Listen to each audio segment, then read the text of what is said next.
Ah, ah, no.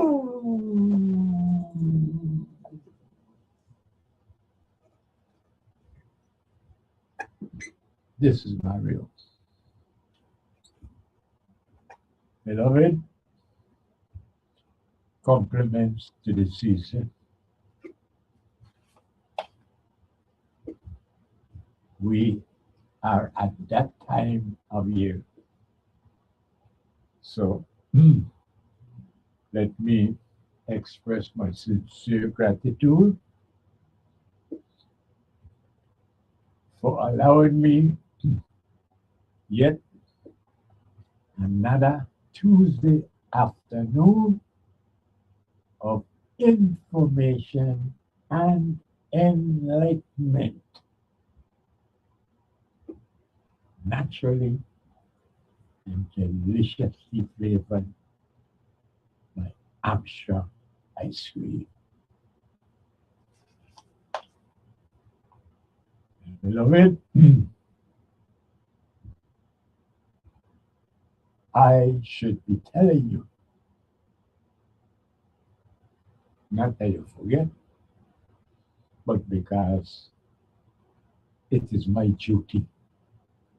I am obliged to tell you, all roads lead to Amsha ice cream Sunday. That's right. This Sunday, the 21st day of December. Beloved, it is that one, just once a year thing that has happened at the once a year time that we call the season. It's time for Amcham ice cream for the big grand food sale and yes, and guava berry ice cream cake. What a thing, beloved. This is when the very best of the Crucian tradition is on display, and it's by the people who we regard as the best in doing it. Yes, beloved, I'm talking about people like Gloria Joseph, Sharon Jackson, beloved. Do you know anybody that could make a better guava berry rum than Miss Jane Myers? What about the Coquito by Magna Santos? Beloved, that's what I mean when I talk about Gloria Joseph and Sharon Jackson, because these are the people that we ourselves, they had no election, but we have decided they are the best in our tradition. And that's why, beloved, when it comes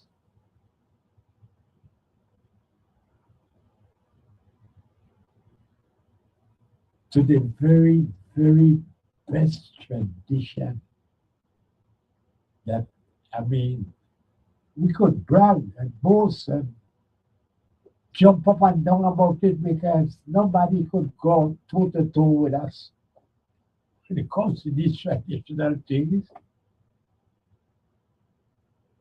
And I find myself at a loss for words when it comes to what the CEO, the man that is leading this generation of Armstrong ice cream. Yes, I'm talking about Mr. Cedric Armstrong. Beloved, we got to give the man the credit that is due him because he ain't changed Armstrong ice cream. He ain't make it better because you can't make Armstrong ice cream better. But CEO Cedric Armstrong make sure that the tradition stays alive and keeps on keeping on. And that is why I mean, hey, beloved, when you least expect it, bring it up. Mr. Cedric Armstrong drop another flavor on you.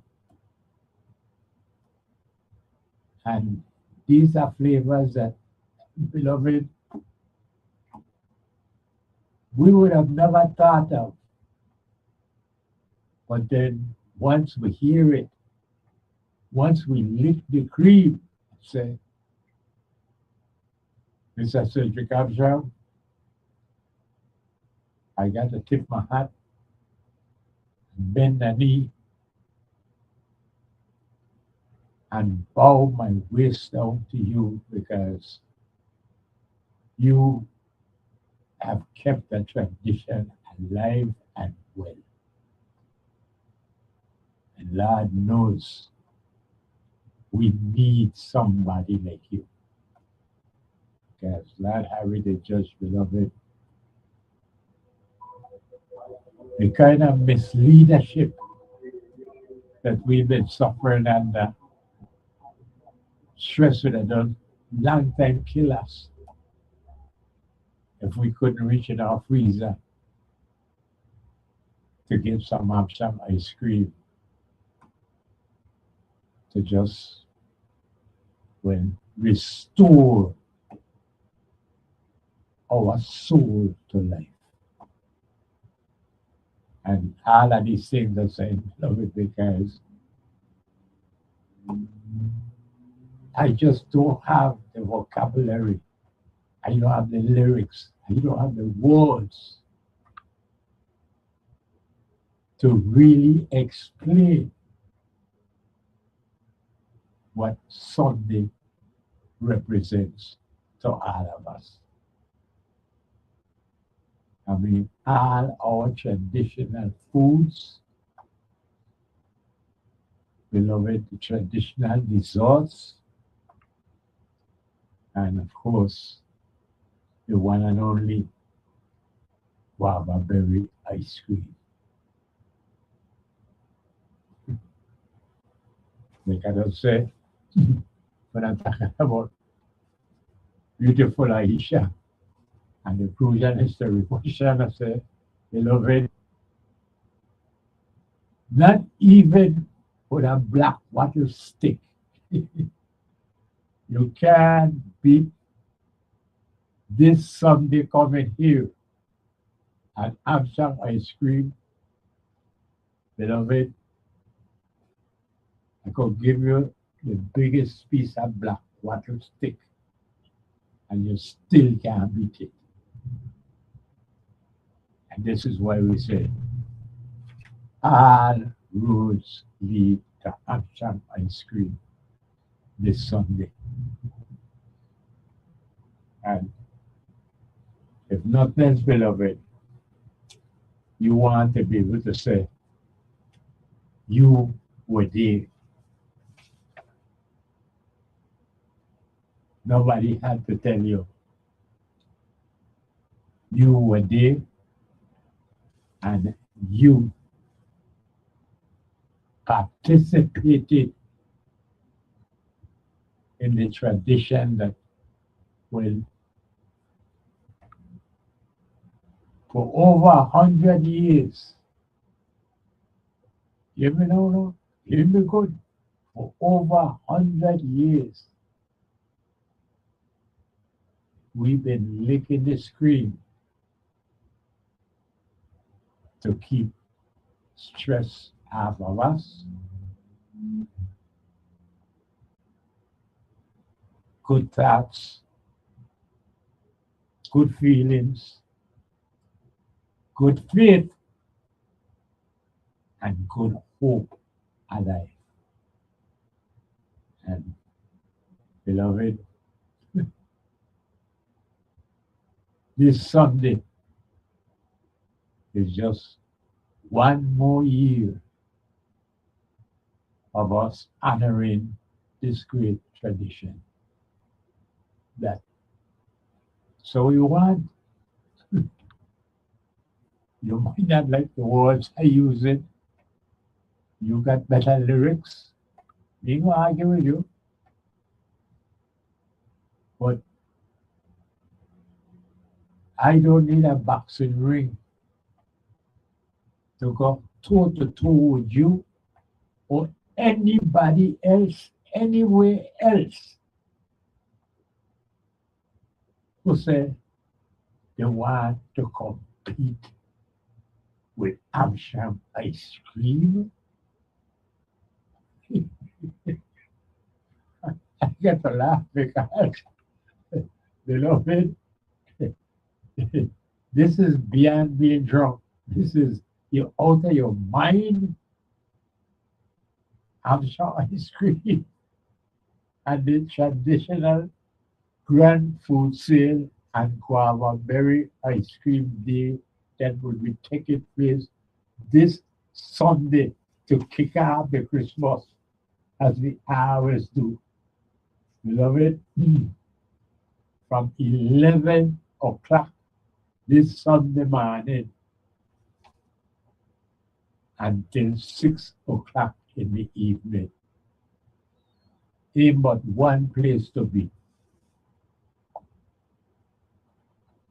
That's right. Amsterdam ice cream, right there on Queen Mary Highway, just east, just east of the Campo Rico Shanty. You know the place. Beloved, I born in the 1930s. So I know it for when it used to be the ding-a-ling with Mr. Ivan and he rally bicycle. Don't ask me how I used to do it, Mr. But I'll tell you this. That ice cream had always been wanted. Genix. For all of you Western, you would appreciate the joke. Miss Nisa, or Nisa gas station and chapters right across the street from Genix house. The parents lived facing each other in the King Street. But here's the thing. Miss Nisa used to make ice cream. And we ain't gonna get into it, but there's family relation going there. But the thing is that she used to be kind of partial to Genix. And she used to look off really ice cream and stuff. So Genix now didn't want Miss Lisa to know that with all the rest of us, we all prefer the Abidjan ice cream. So when you hear the ding-a-ling and that rally bicycle bump in the car and come around and Miss Lickett, beloved, you should see she is jumping off it because the faucet yard was before our yard. And you had to come to because the same way. You understand? He he was my mother's favorite.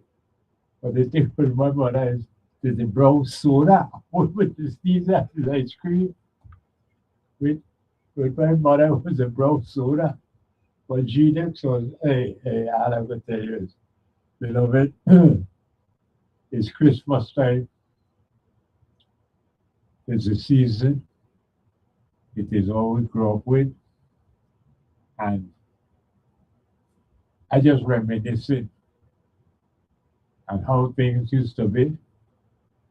And I'm so proud, really, really, really, so proud of Mr. Cedric Armstrong, how he's been able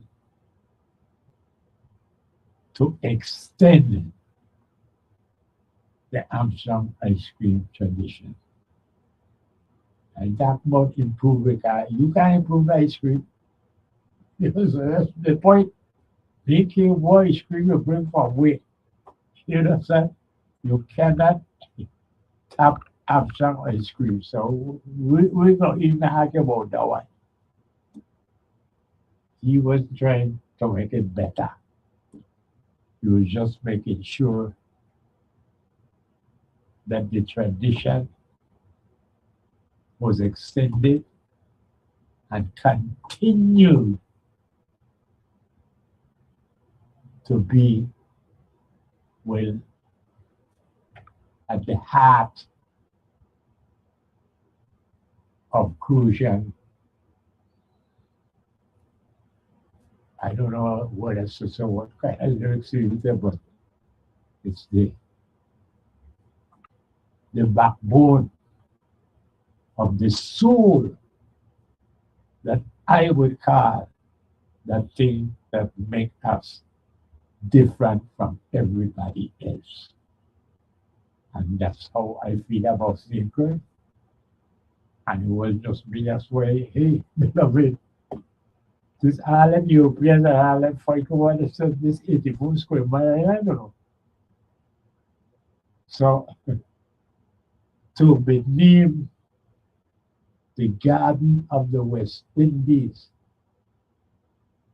in a time when agriculture and sugar cane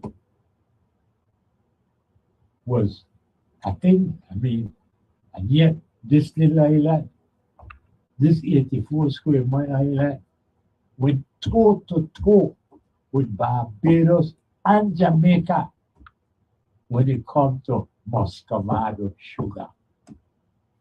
Until because Mario says so, I kind of tell beloved all the time, it's over 50 years now and yeah, I run in my mouth.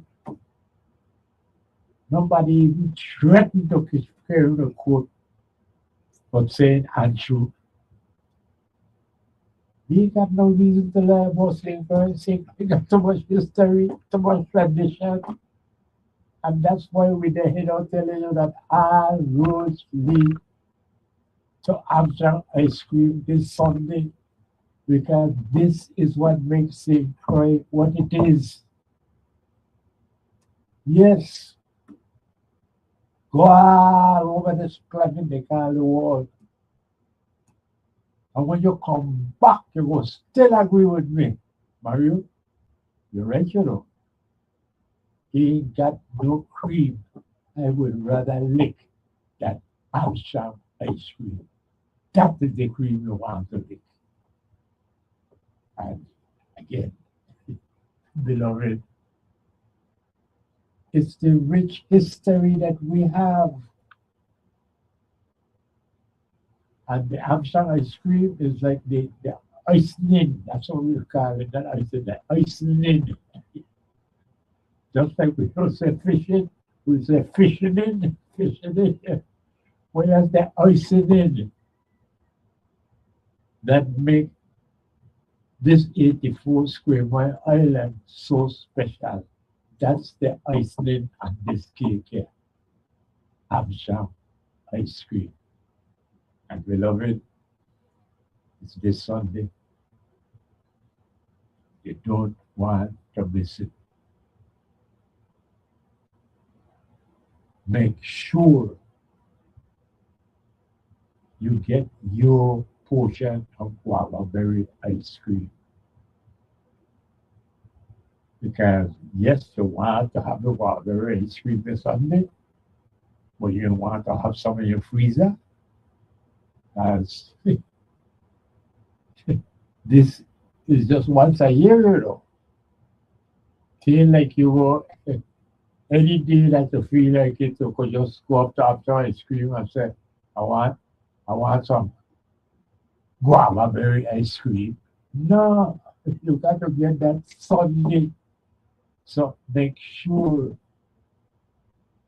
you get your portion of guava berry ice cream for Sunday and your portion for the freezer because this is one not just for any stress, but when you get that especially stressful time, beloved, that's when you reach for the guava berry ice cream. Ah, the others is good enough for you. So but the guava berry, that is special, beloved. And with that, I say, hey, we will meet you down at Armstrong Ice Cream, 11 o'clock, Sunday. This Sunday, December 21st, 11 o'clock in the morning. I want to see your face in the place. You know, meet up and beloved, we're going to lick our cream because Amsterdam ice cream is just so good for your soul.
beloved.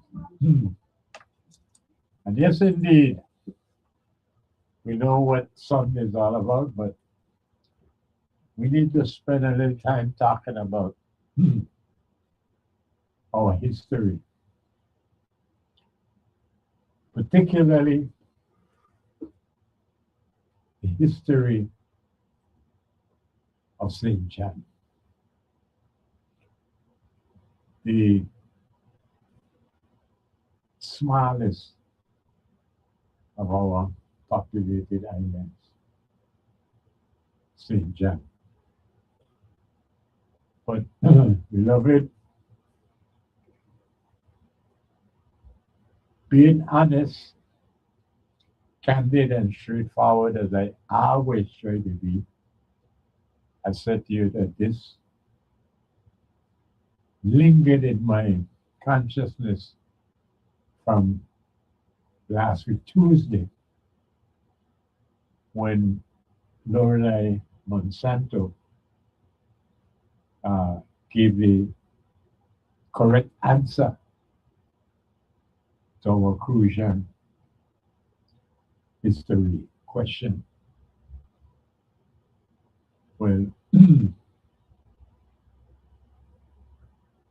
one thing led to another in my mind, and I says, "Look, Mario, this is not election time. This is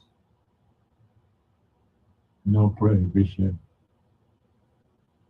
against you favoring one person or one other to fill a elected position." So I said, hey, yeah, I would very much like to take the opportunity to offer my support to Lorelei Monsanto because she was a candidate for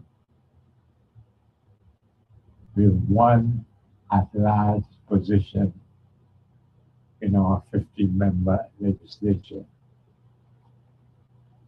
And I make no apologies for that, yes, I think that Lorelei Monsanto would be a much better representative for that at-large position. And so, not really in tribute to her candidacy, but more so in tribute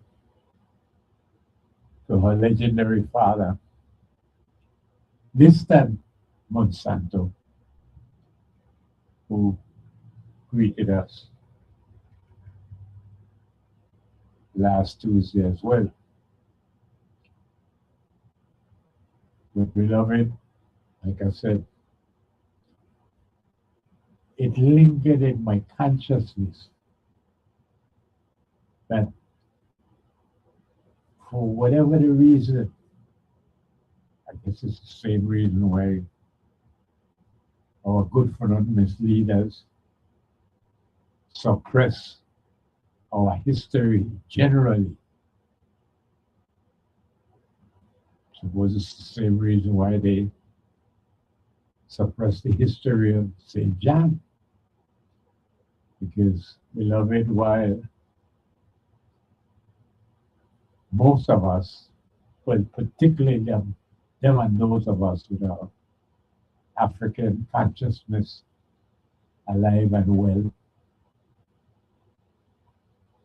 we are very familiar with the 1733 revolution on the island of St. John. But, beloved, very little, if anything, is said about the match, if I could use that as a metaphor for what prompted the urgency of the St. John Revolution. Beloved, if we would just take a minute to recall that here in St. Croix, our big historic moment was July 3rd, 1848, when we successfully rebelled against the physical enslavement that, well, had suppressed it for 204 years. But it was the abolition of slavery in the British Caribbean that heightened the resistance that was taking place in the Danish West Indies, because for one thing, again, St. John is less than 2 miles away from Tortola.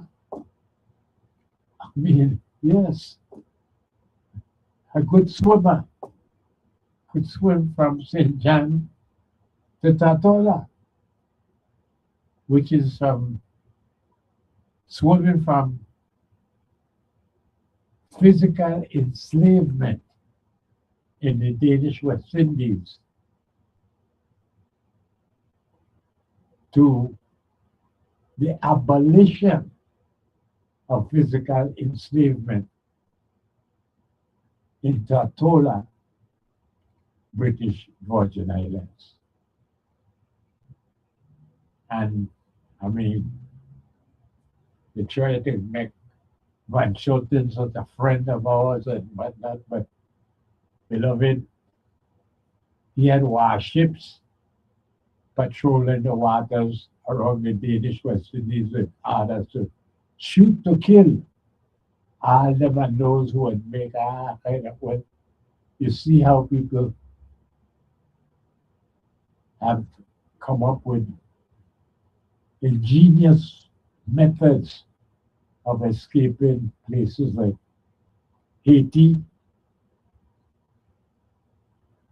Cuba, even the Dominican Republic. You would be surprised the kind of marine vessels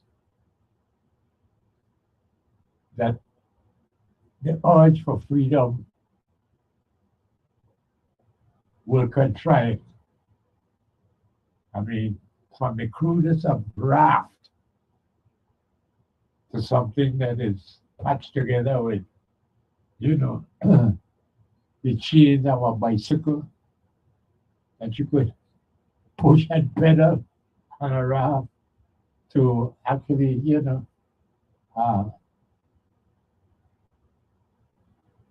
constructing your own vessel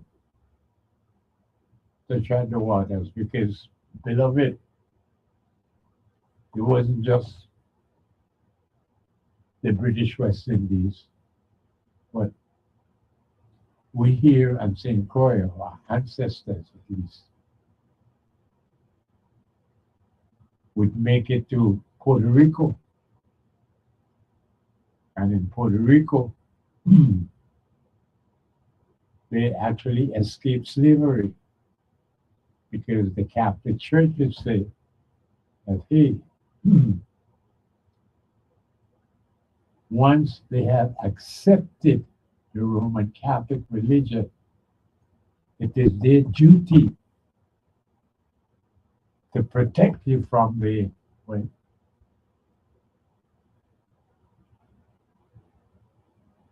absolute negation of Catholicism, and so that, beloved, just to escape from the Danish West Indies to Puerto Rico was a major event. But I'm saying all of this to point out to you that, beloved, July 3rd, 1848 remains the historical high point for St. Croix. Similarly, November 23rd, 1733 is a historical high point for St. John, because this is when the revolution broke out in St. John. But what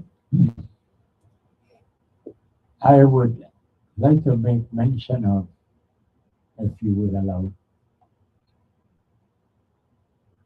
is that it wasn't until September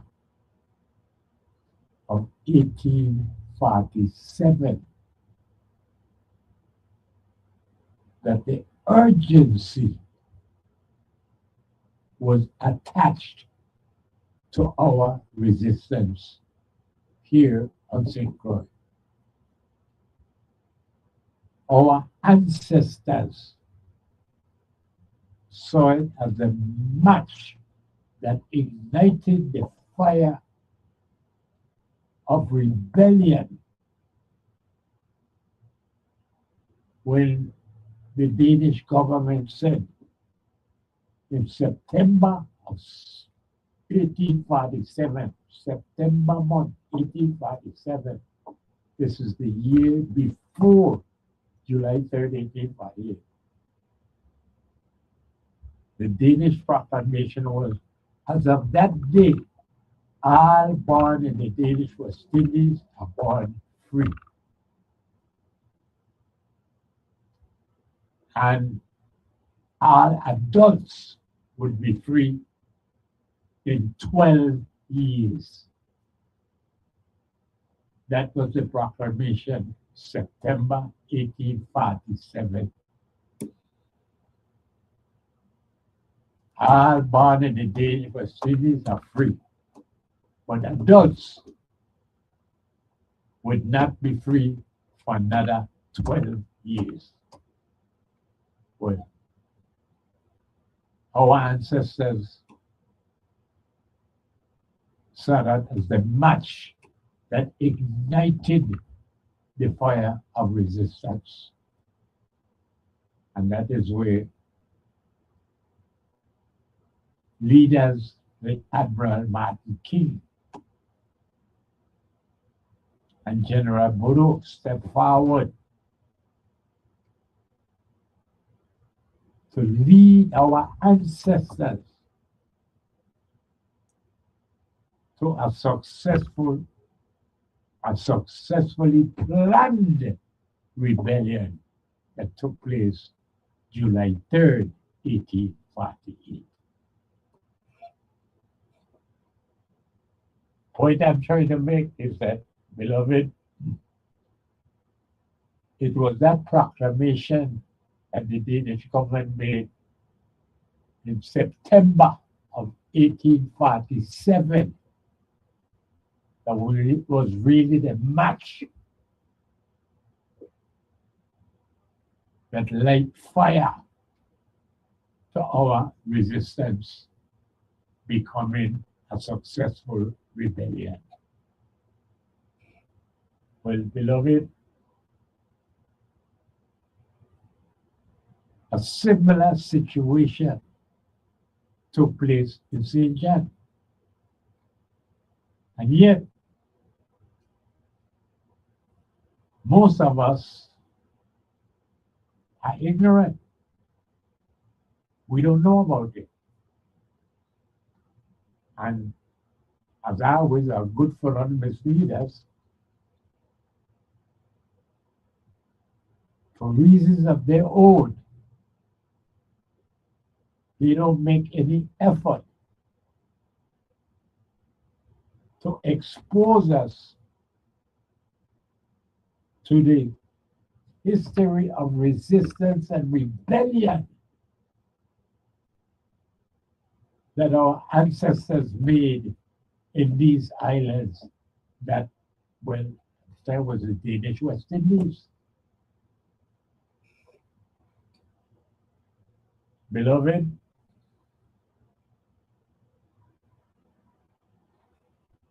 it was in September of 1733 that the match was lit in St. John that set fire to the resistance becoming a revolution, November 23rd, 1733. Let's break it down, as this is history you need to know, history you need to be proud of, history that you need to laud and commend our ancestors for making.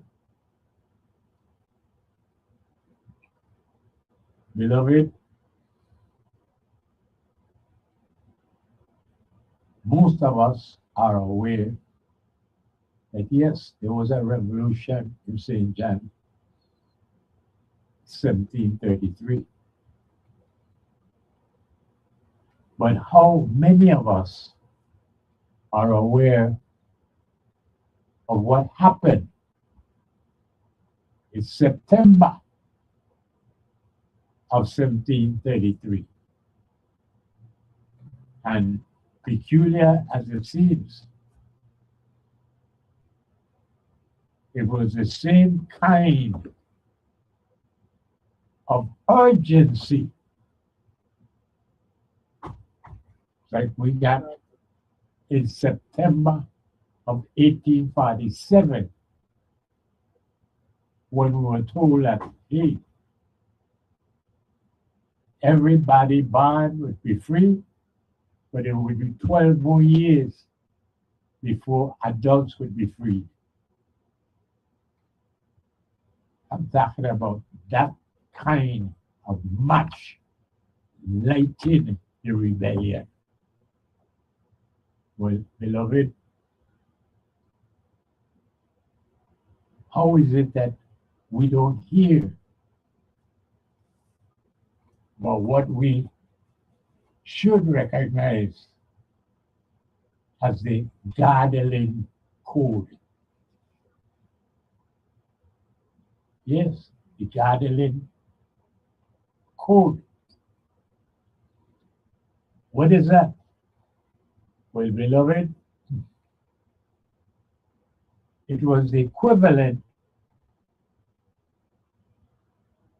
of the Danish proclamation of all born free, but 12 years before adults could be free. Beloved, it was the slave code of 1733 that was issued by Governor Gardelin.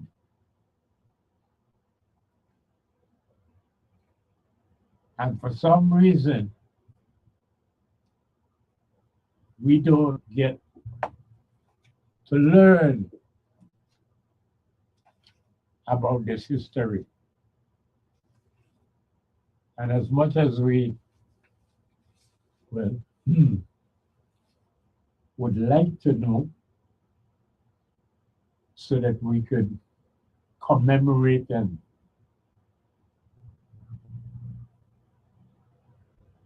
truly pay tribute to our ancestors by knowing the truth. But, beloved, they will talk about the revolution in St. John in 1733. But they never tell you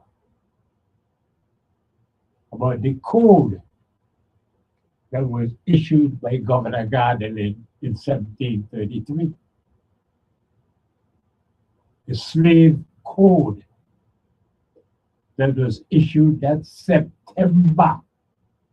And I don't know why September month happens to be the month that lit the rebellion for July 3rd, 1848 in St. Croix, as well as September being the month that lit the fire for the St. John 1733 revolution. Beloved, this is not something that I'm theorizing, that I'm guessing.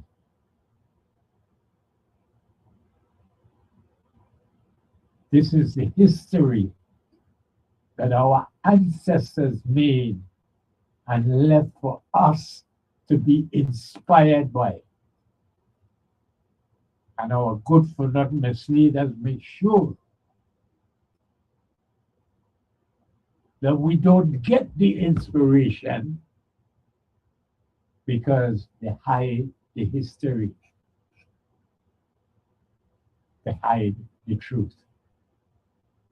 And so this afternoon, beloved, I am going to take the opportunity to share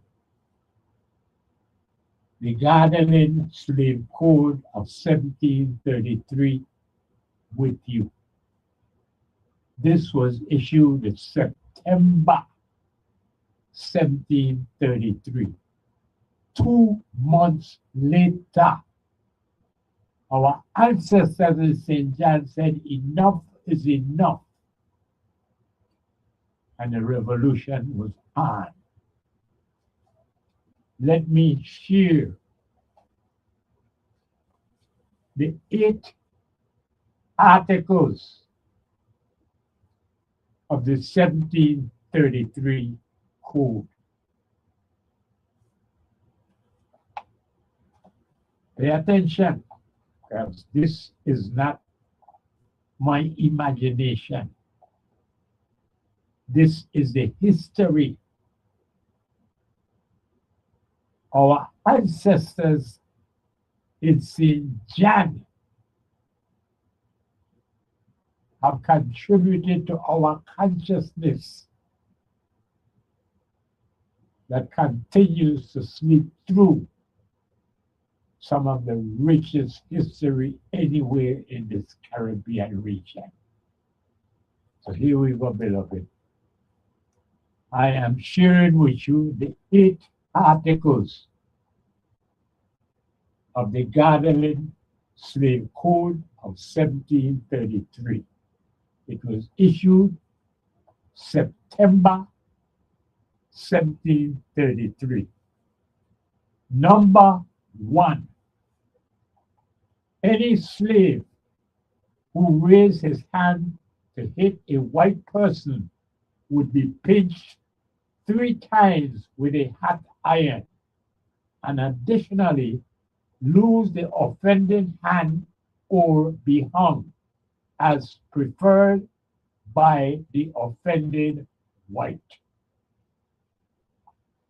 Number 2.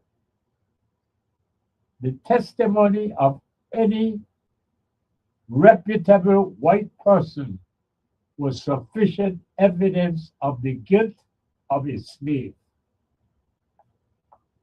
Number 3. A slave meeting a white person on a road had to step aside and allow the white to pass. Failure to step aside resulted in whipping. Number 4. Slaves who attempted to poison their masters were to be tortured with hot irons and afterwards killed. Number 5, leaders of runaway slaves were also to be tortured with hot irons and then hanged. Slaves guilty of planning conspiracies were to lose a leg.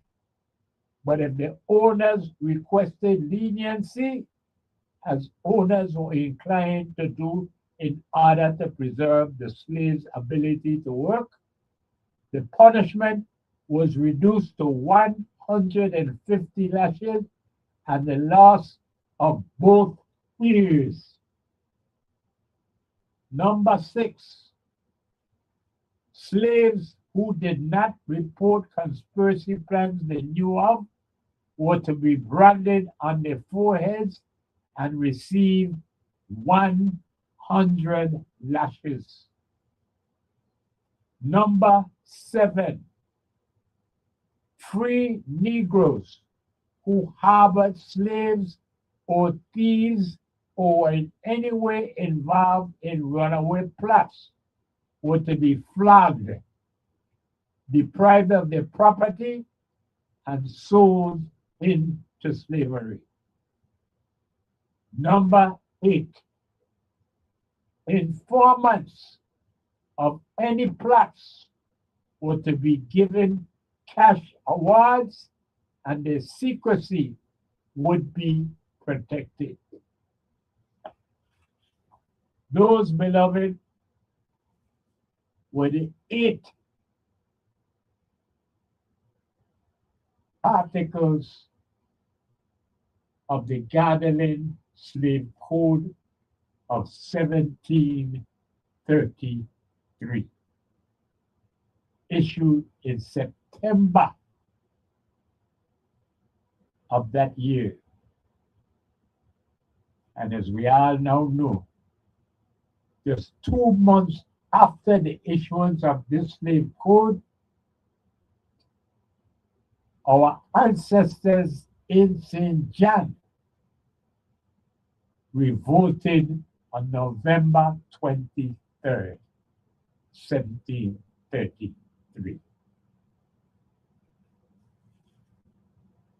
The question, beloved, is again, why? Yes, why is it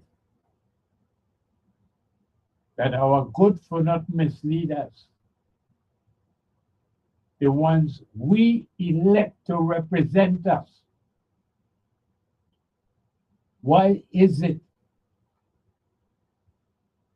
that they make such a great effort to deny us the knowledge of the great history of resistance our ancestors left? Why? Beloved, I have tried in every which way I could to find reason, to find justification as to why it is that the people I call our good for not misleaders, why it is that they have made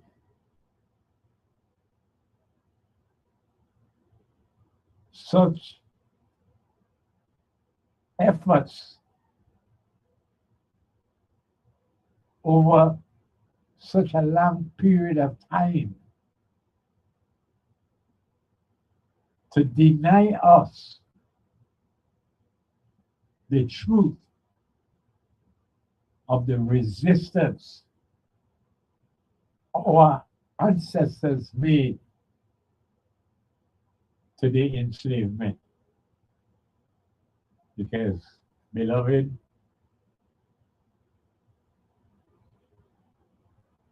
chattel enslavement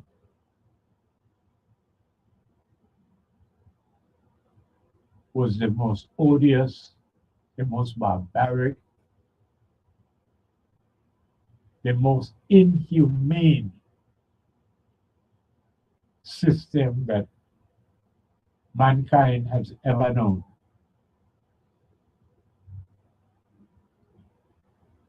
And yet, since 19, I'm so sorry.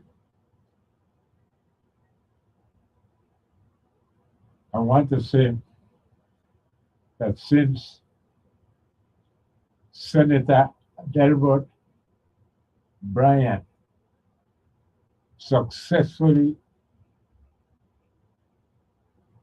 had a law passed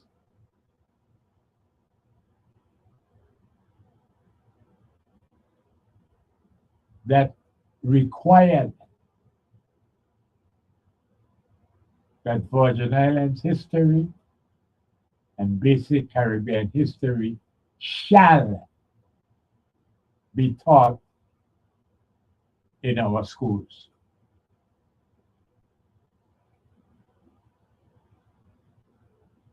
It's been 42 years.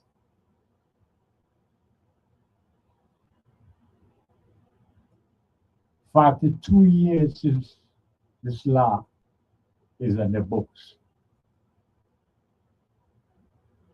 And as most of you know, we have taken the matter to court.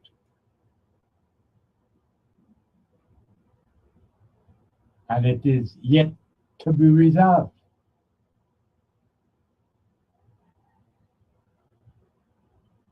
One would think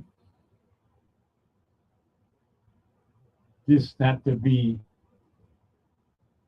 a difficult issue.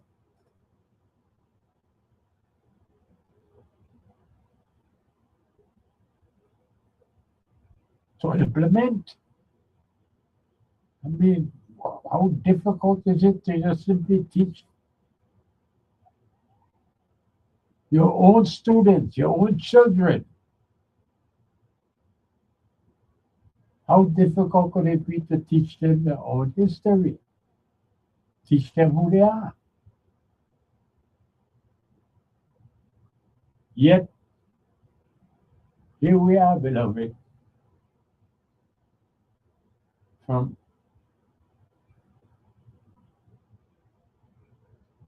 1983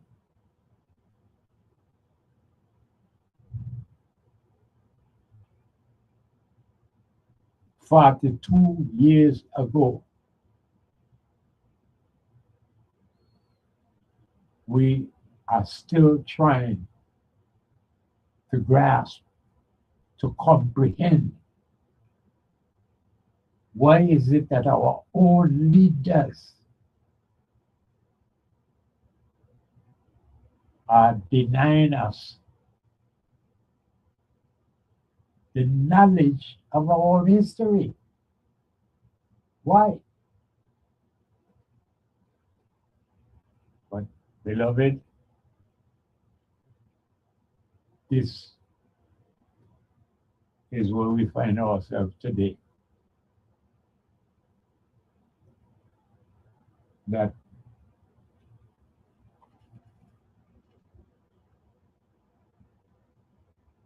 I find that it was an important thing to use the conversation that we had last Tuesday with Lorelei Monsanto out of St. John to relive the frustration that I and I suppose many others experience, in that we can talk about the revolution of 1733 in St. John,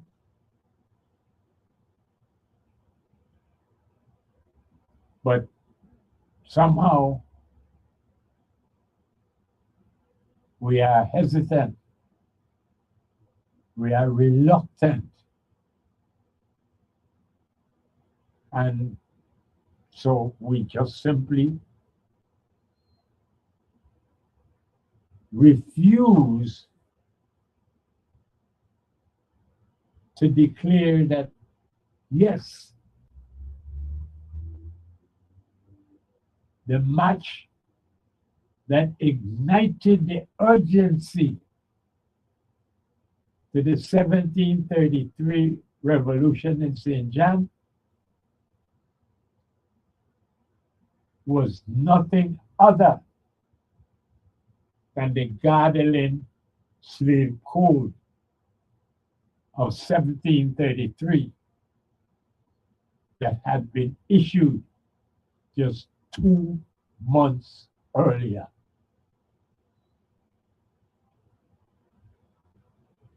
And again, beloved,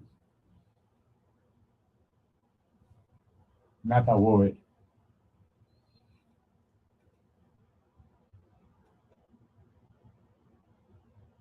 Not a word about Governor Gardelin's code of 1733.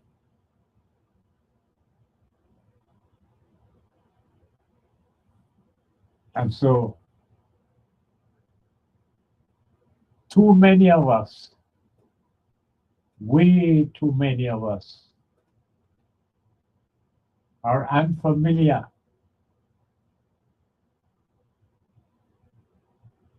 with that strong, unresisting, valiant woman that history knows as Refu. Beloved, how could we be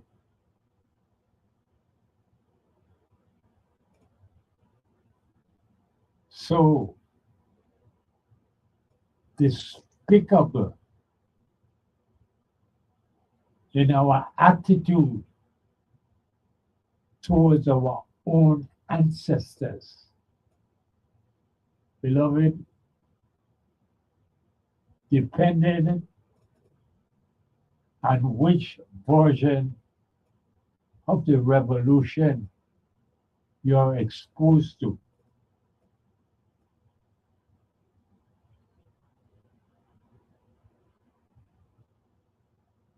it will be always included that Brefu, that African woman, shuttled, enslaved, like the rest of our ancestors. Brefu rose to the task.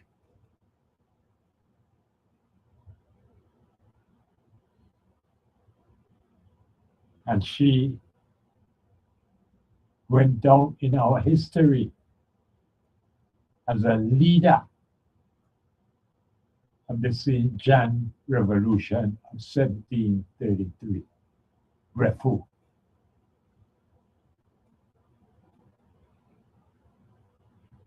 And beloved,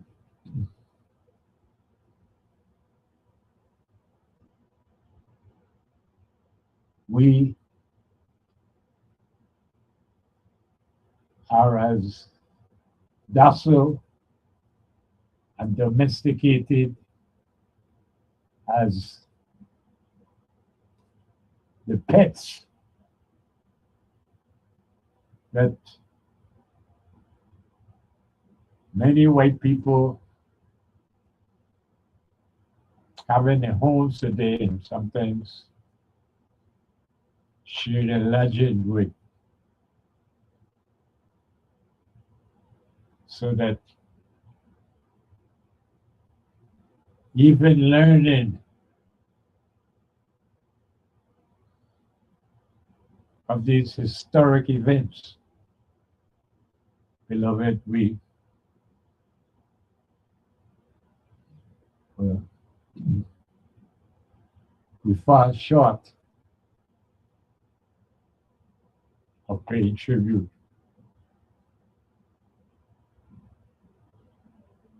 Where we should.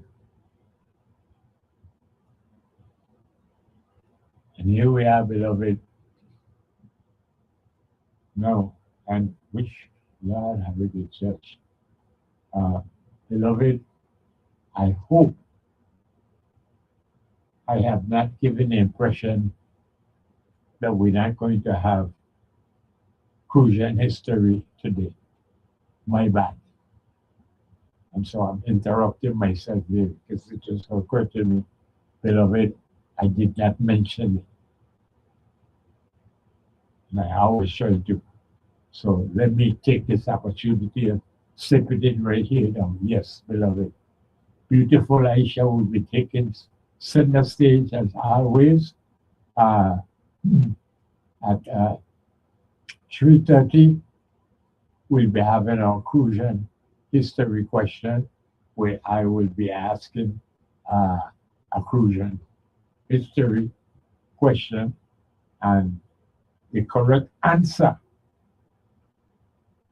will be complemented by beautiful Aisha, uh, providing you with one full quart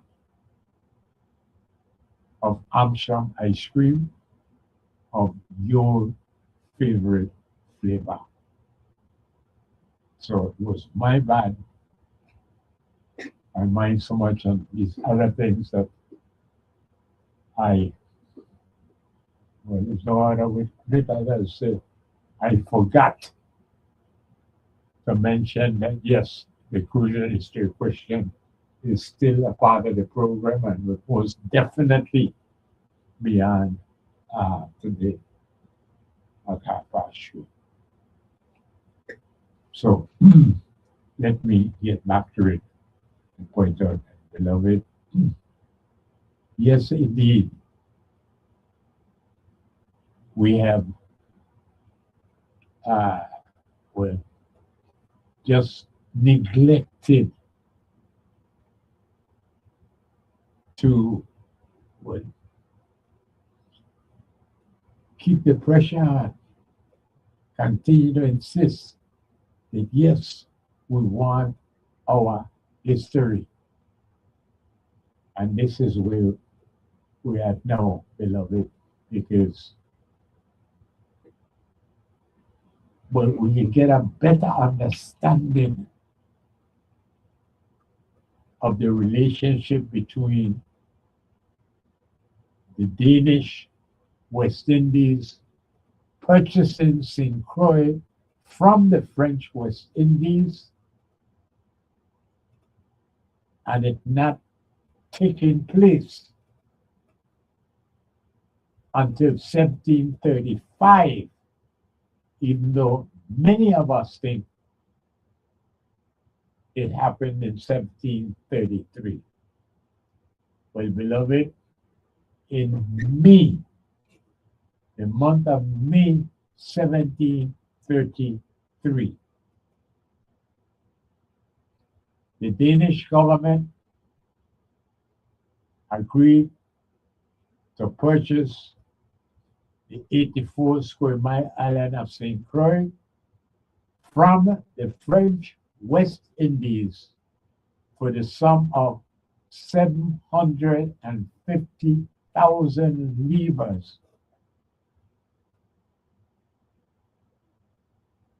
And the transfer would take place that December of 1733. Well, beloved, the transfer did not take place that December 1733, and that we all seem to be aware of, that the reason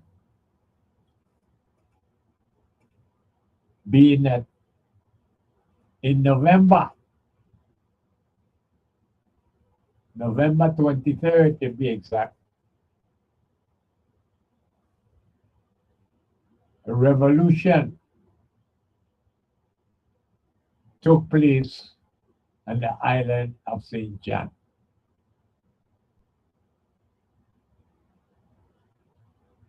And that disrupted the plans for St. Croix being transferred from the French West Indies to the Danish West Indies in December of 1733. Well, beloved, it was early in 1734. I think it was in February 1734.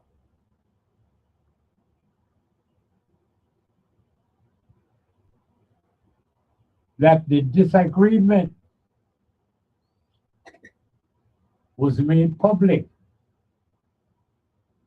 between the Danish government and the French government over the transfer of the island of St. Croix from the French to the Danes.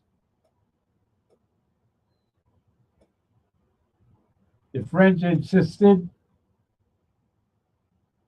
that they wanted the deal done. They wanted the compensation. They wanted to move on from this. The Danes, on the other hand, said they were unable to complete the transaction because of the revolution taking place in St. John, and that it would be in the interest of the French to help put an end to the revolution underway in St. John. And that unless the French assisted in bringing that revolution to an end, there would be no transfer of St. Croix from the French to the Danes. It was as a result of these interactions that several hundred special soldiers, they call them special forces, that the French had in the island of Martinique,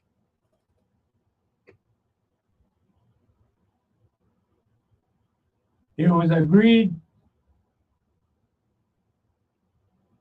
that they would use them to suppress the rebellion in St. John. And so special forces, French special forces, were brought up from Martinique to St. John, and indeed they were successful. But not before leaders like Brefoux refused to surrender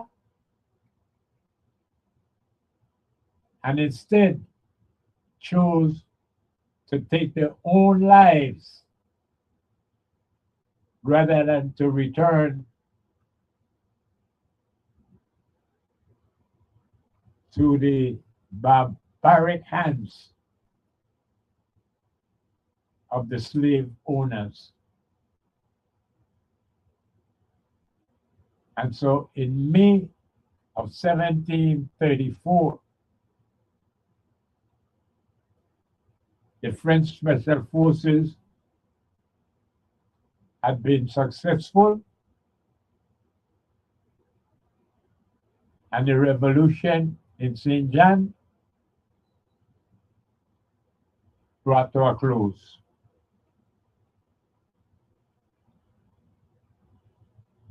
And so it was that in January of 1735, despite what you hear about St. Croix becoming a part of the Danish West Indies in 1733, that is not true, beloved. It is not true. It did not happen until January of 1735, when the transfer of the 84 square mile island of St. Croix from the French West Indies to the Danish West Indies took place. And all of this, beloved, because our good for not mislead us, our dysfunctional government refused to allow for the full story to be told, that there remains obscurity, or as they would say, opacity, confusion, where the truth is clouded, and too many people not knowing the full story as to why it is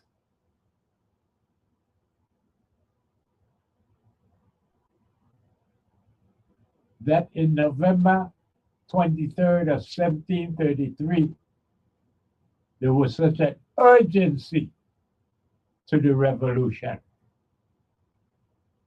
Well, beloved, as we have tried to explain, it is primarily because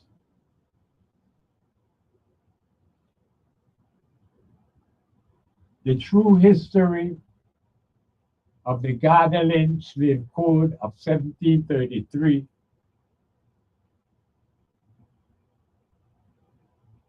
the proclamation being made public in September of 1733, just 2 months. 2 months later, our ancestors in St. John said, enough is enough.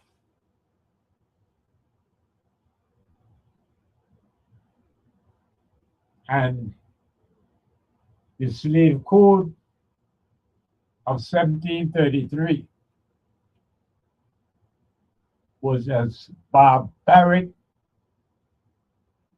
a bureaucratic instrument as any we have known.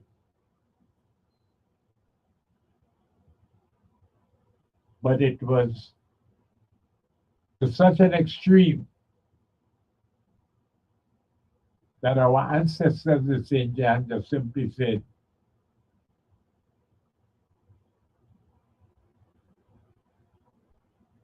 we are unable to carry on. A change must be made. And just 2 months after it was proclaimed,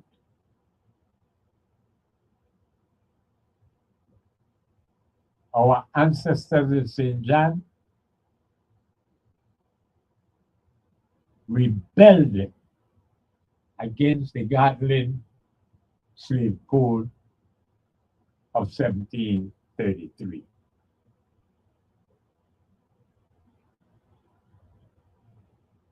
And it was so successful that for 6 months, our ancestors almost controlled all of the island of St. John.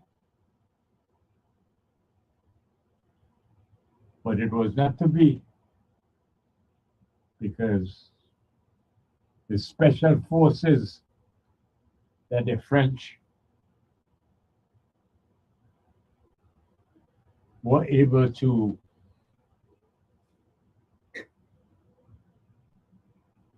bring against our ancestors in St. John. And so by May of 1735, beloved, the revolution had come to an end.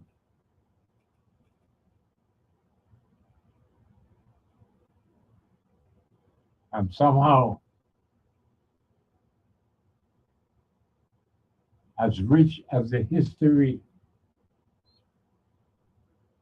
of what is now the Virgin Islands of the United States of America,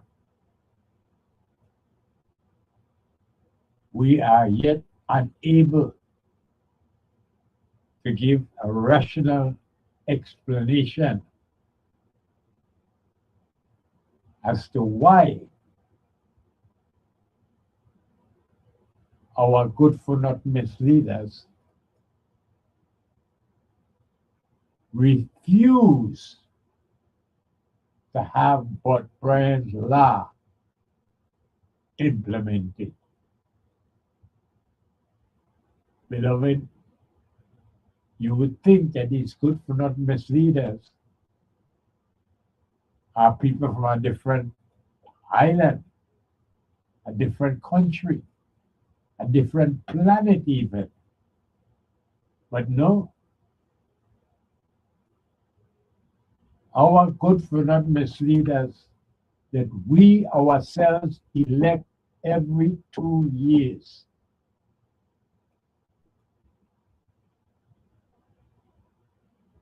They refuse to implement Port Bryan's law, keeping their own children, their own students, ignorant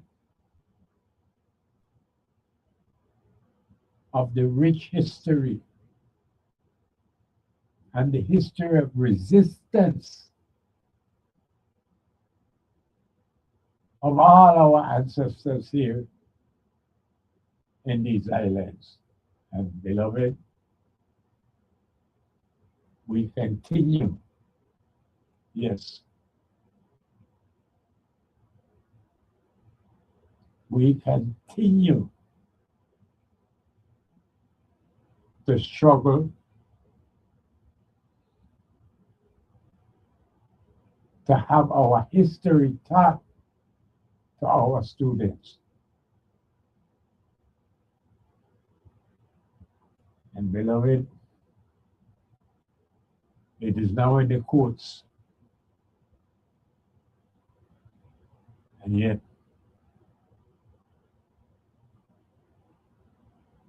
we cannot get a definite adjudication of this issue. Does the law say that VI history and basic Caribbean history is to be taught in all our schools? Yes, the law says that.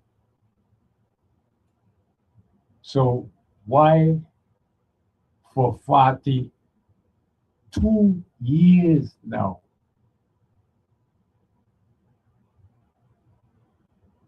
It has not been implemented. Why?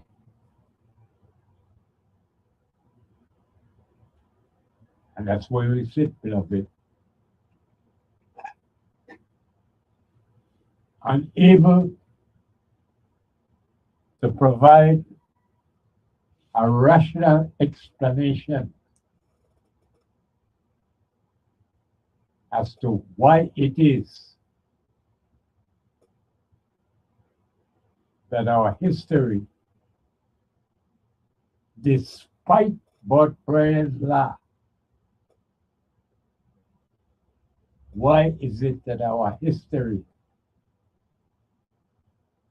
is not being taught to our students in our schools?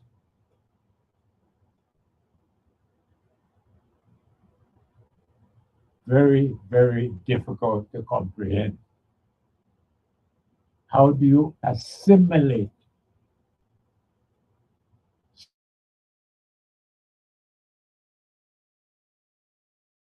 and I know that I, for one, trying to digest this now for decades.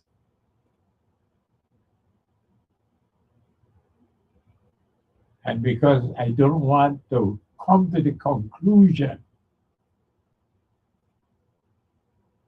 that our elected leaders, yes, the same ones that I call a good front leaders, but I don't want to publicly conclude that they have been so compromised that they embrace the inferiority to, beloved, beyond recognition. Good afternoon. Good afternoon, Mario. Come to you. Brother Mario, compliments for the season. Many happy returns to you, Boss Smith. Yes, sir. Listen, I'm wowed by this conversation you have been having. Yes. You talk about enlightenment. I mean, this is past darkness, sir. I'm speechless. Simply because not because of just the information that you have imparted so far, but because I see the parallels of those same, what you call them, edicts, what do you call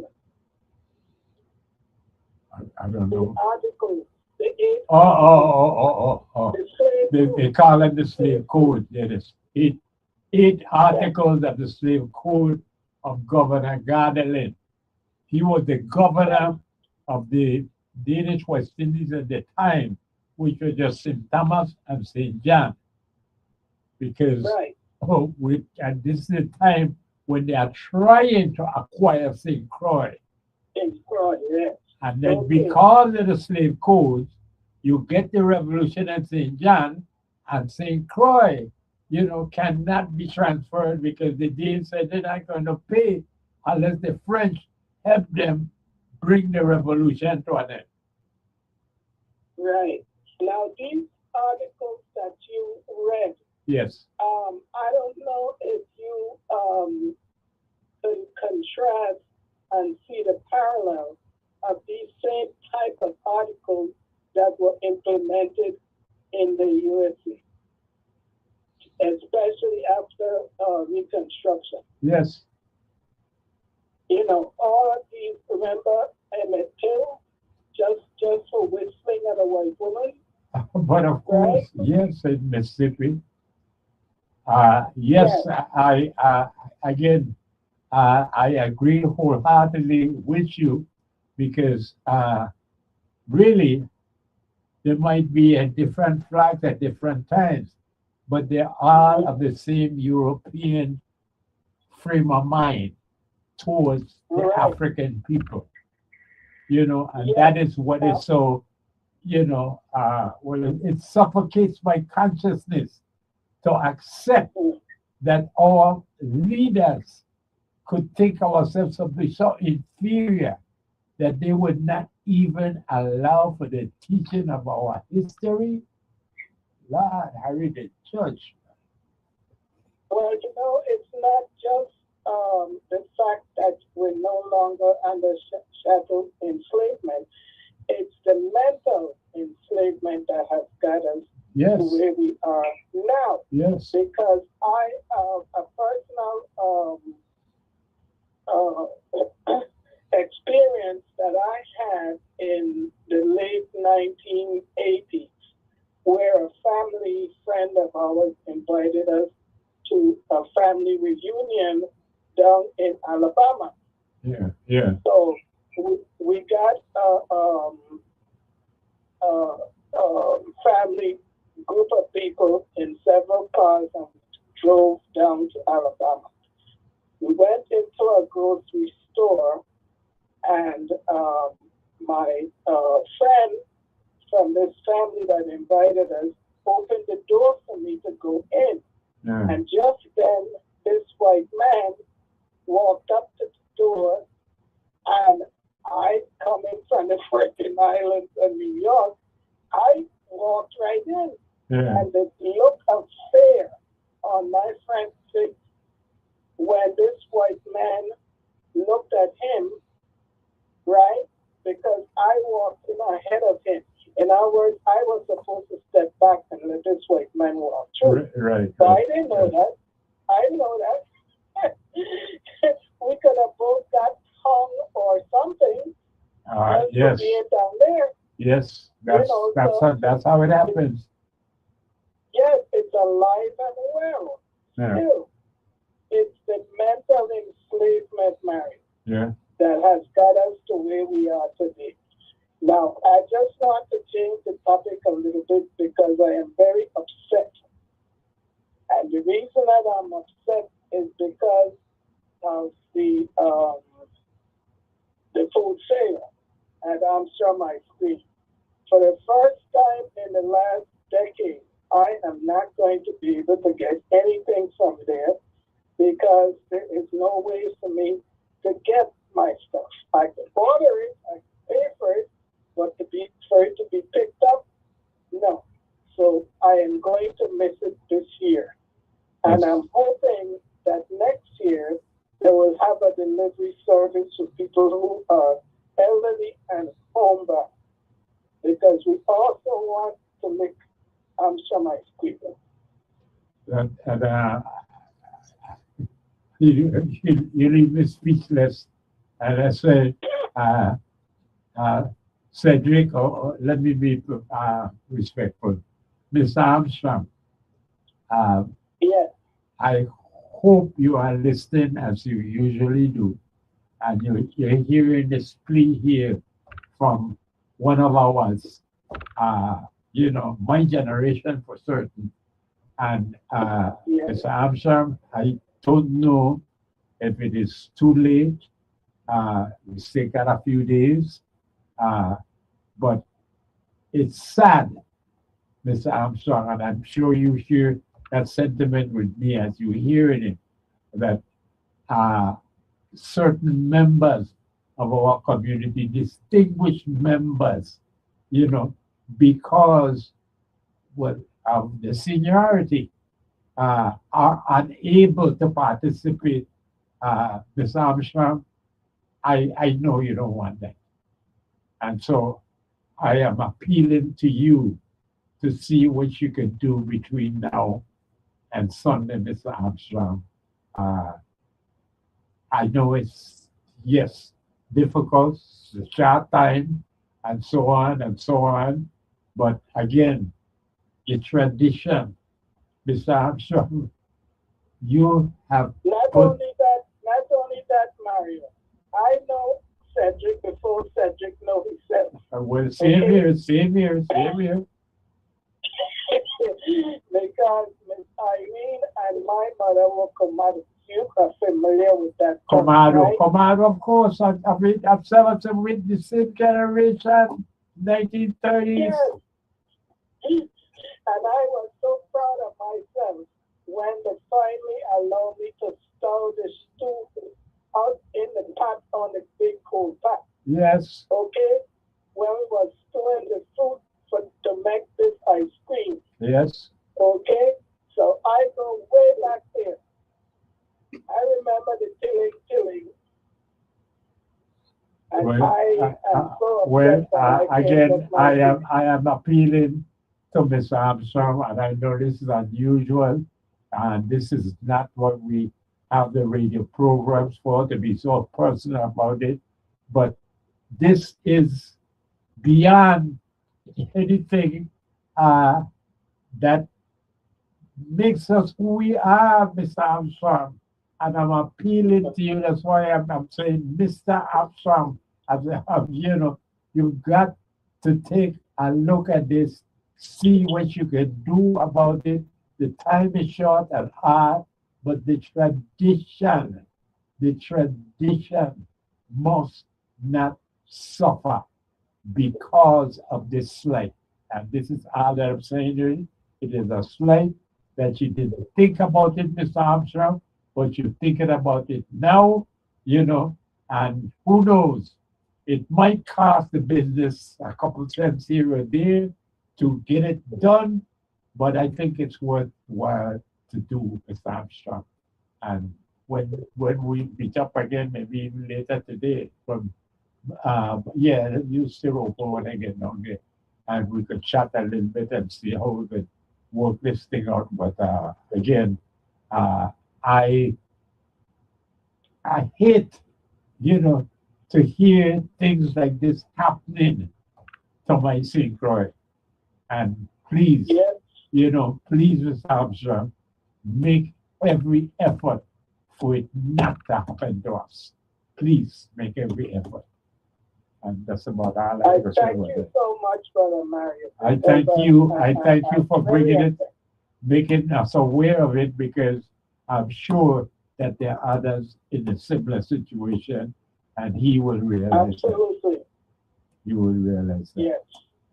Be well, be All well. right. So, You know, you're in the tradition of our age. This is how we are, and you're doing what yes. you know what is expected of you, and I'm trying to do what is expected of me. And Miss Armstrong, you do your part. Okay. Thank you so much and have a blessed rest of the day. And to you, my dear, Okay. compliments of the season. The same to you. Bye-bye. All right.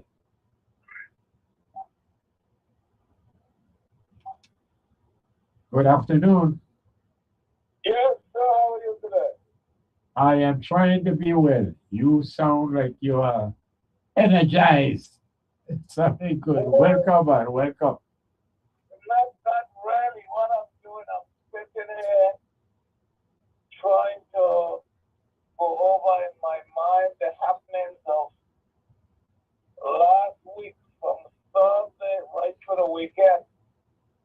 Everything from mass shooting to more pedophilia, yes, and even by ministers. And I don't know, I got a bit bent out of shape yesterday on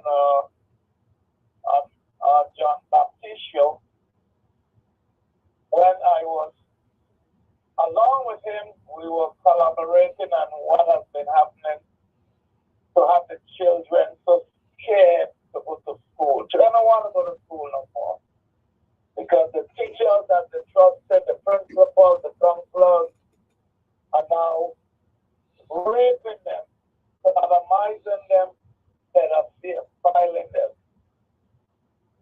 And they don't want to go to church because the ministers doing the same God blasted thing. And there was a lady that comes on mostly whenever after I talk. I don't know how she timed it, but she comes right on after. And her thing was, is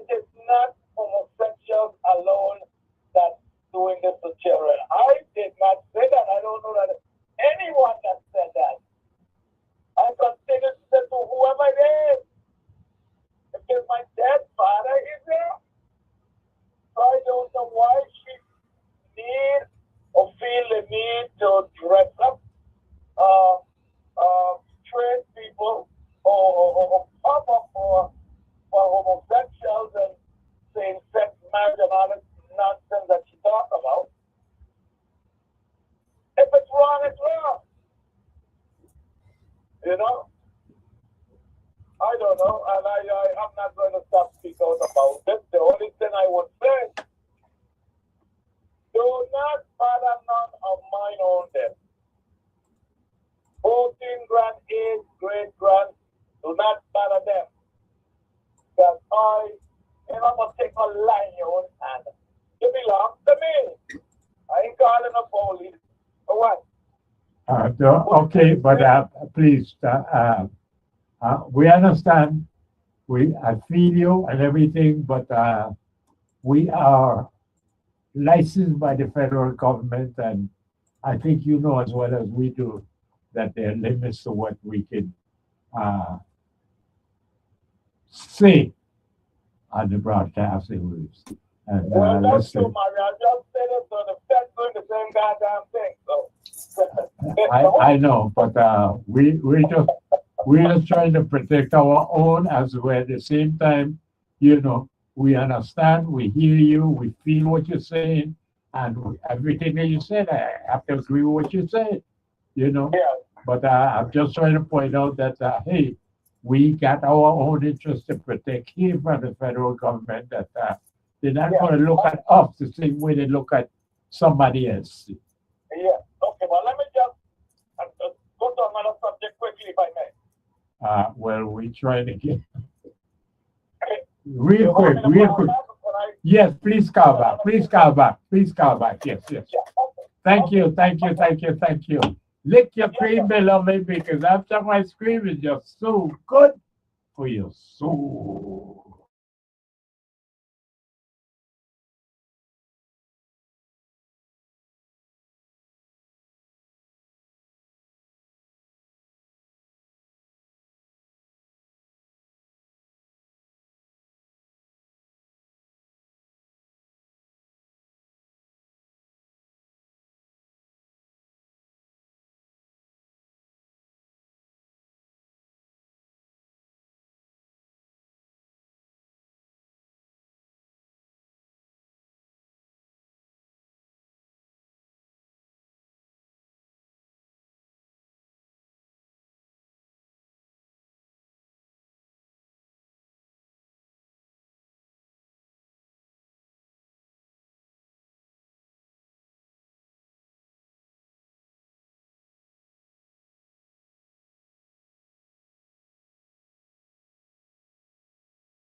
yes, are good for not mislead us. They don't share the same sentiment as we do, but we think it is uh, very much deserving to protect, preserve, commemorate, and extend. And so we spent well,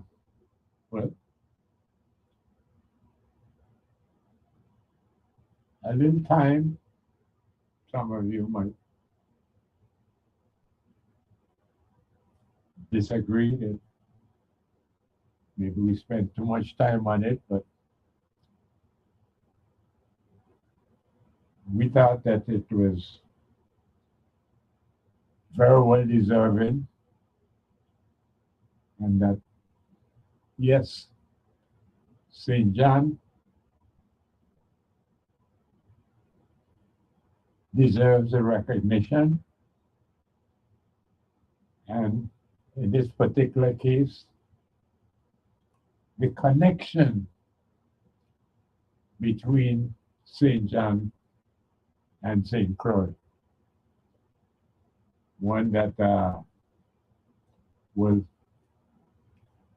existed right on through the 1960s. Again,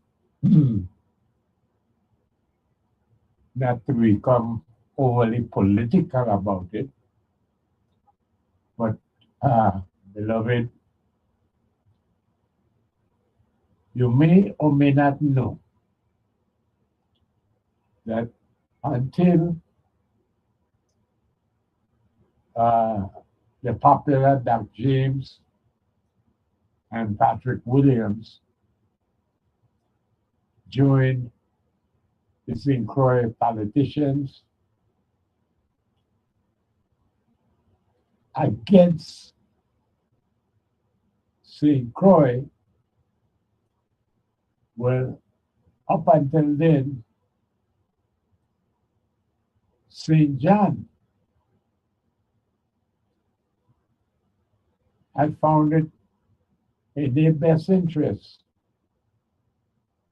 to be aligned politically with St. Croix. And until the decision made by Dr. James and Patrick Williams, beloved, the political alignment in this place that since 1917 we know as the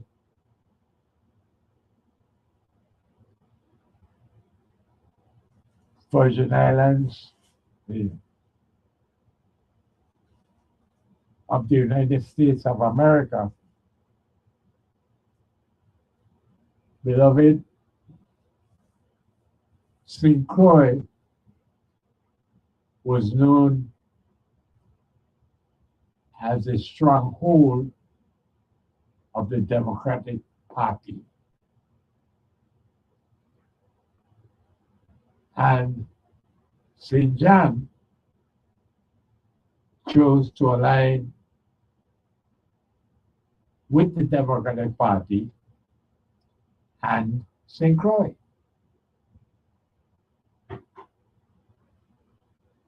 St. Thomas had its own homegrown political party that came out of, well, really, World War II as the Unity Party of St. Thomas. Now, the peculiar thing was that St. Thomas was, like we said, politically aligned with this unity party, while St. Croix and St. John aligned themselves with the Democratic Party.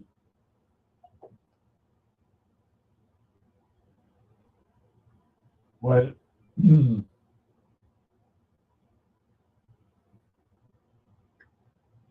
you may not know this, maybe you don't recognize it because, well,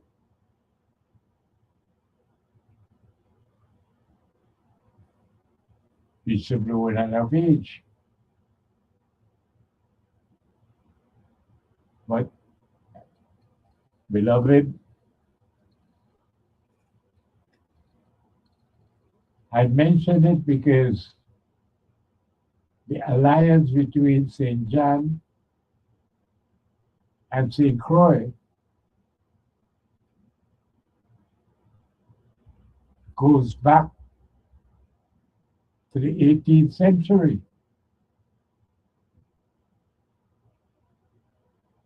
And, well, I don't know what else to tell you other than that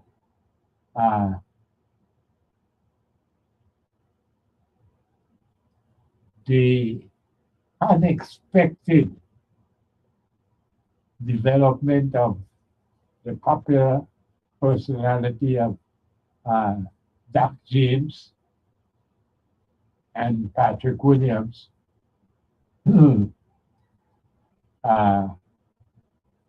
hey, who would have thought that by these two Crucians aligning with the Unity Party of St. Thomas, I mean, beloved, I don't need to say any more, but look at what has happened since the 1960s when the political genius or Attlee, I mean, he was less than a genius for St. Croix, but he was a political genius for St. Thomas, and he was able to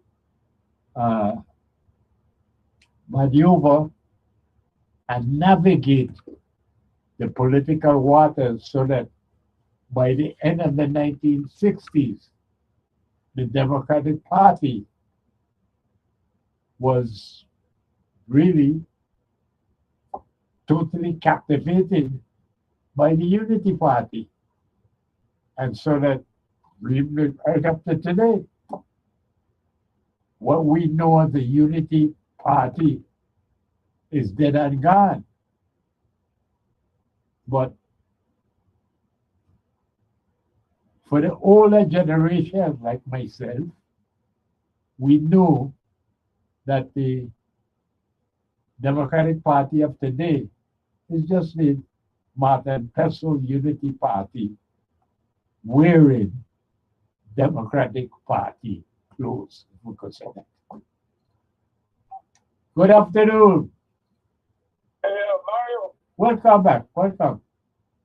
Yeah, I've heard you mention time and time again, and rightly so, what happened when Patrick Williams and Doc James sided with the St. Thomas politicians. And you said it, they, of their own volition, did that. I don't know that they were forced to do it. They probably ran into some guys in the other district that are more politically skilled than them. Well, I can tell you because he told me, and which was that Doc James was to inherit the presidency after Attlee. Okay. Instead, After 3 terms as president, Uh-huh.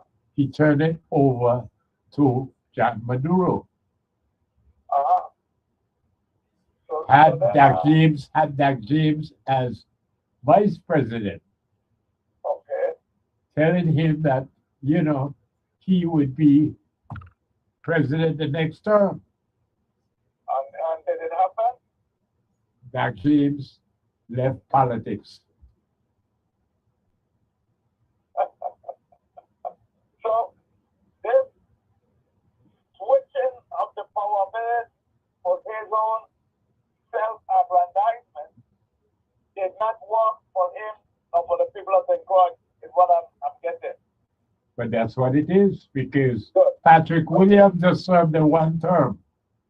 All By right. the next term, he was convinced to take the position as executive secretary of the legislature to allow for Ariel Diaz to bring the Puerto Rican electorate into the fold.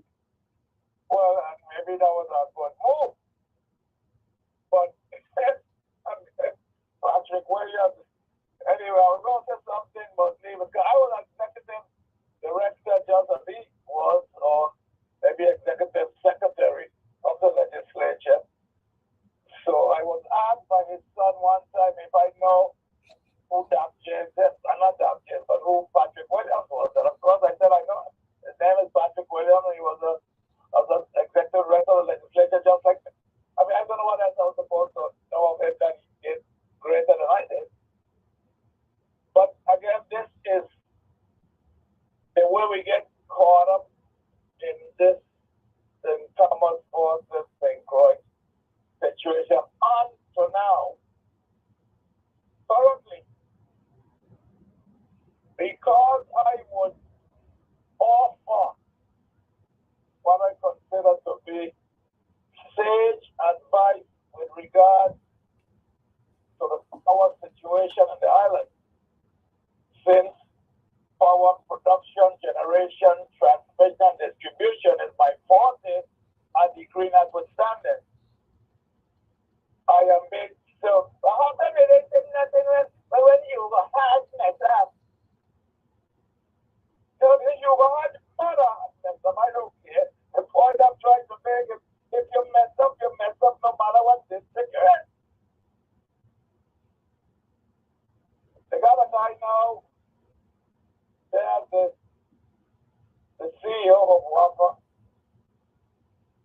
making salary that you put it together to include when your brother was there, like 5 times the salary of what these guys were making. But to do what? And I about to say nothing because it's a crucial. Well, we can continue with that foolishness. I mean, I realize it's going to continue beyond my short stay at this earth. I know this is been there for 60 years. And Mario, when you told me you've been on the radio 50 odd years, and you've been preaching against this, and and I know, and everybody knows. And all I have to say to that, well, you may be gone, but it will continue for another 6 years unless we the people do something about it. But if we continue in this same, I just was trying to use a word, but then you remind me that the F6 so it's going to say Thomas St. Croix and who you is and who you blow, who you don't know. Then it's going to continue. Continue to put the dominant Democrats back there. Do it particularly if you feel you're going to come by and I already seen the light, and I have chosen to go the way of my heritage. Yes, I claim Cuba. Yes. What do I get for being an American? We have a situation in America where 2 people, the President of the United States on one hand, and the governor of the Virgin Islands, on the other hand, is doing more harm to the world. And one just happens to be a dominant Democrat and one so-called white rich Republican. But that too could be stopped if we, the people, stop it. But again, who the hell am I? So I saw that I'm wasting my time. So I've exited stage time and claimed my forefathers' heritage. I'm Cubano. Cubanito. Okay? Okay. Mario? Have a good Thank you. Before I go, let me just say quickly that I was really shocked. I think it was on Saturday evening when a family member of mine called me from St. Croix, knowing that Mike Springer Jr. now was my godchild. After I heard that he died in his sleep, I said, no, I didn't hear it. And as that happened to be, I started getting flooded with all kinds of text and information into the paper, the this, that, and the other. But it shows us how fragile we are. I'm sure you remember myself of the same generation that years ago we used to say, oh, you mean the person died? I talked to them yesterday. Mario, I saw it happen face to face with me. I standing talking with a friend of mine. He dropped dead right in front of I and I. Tomorrow, next week, you'll have in the hospital. You go sleep and you don't wake up. But some of us, that we about that, we go call we own number.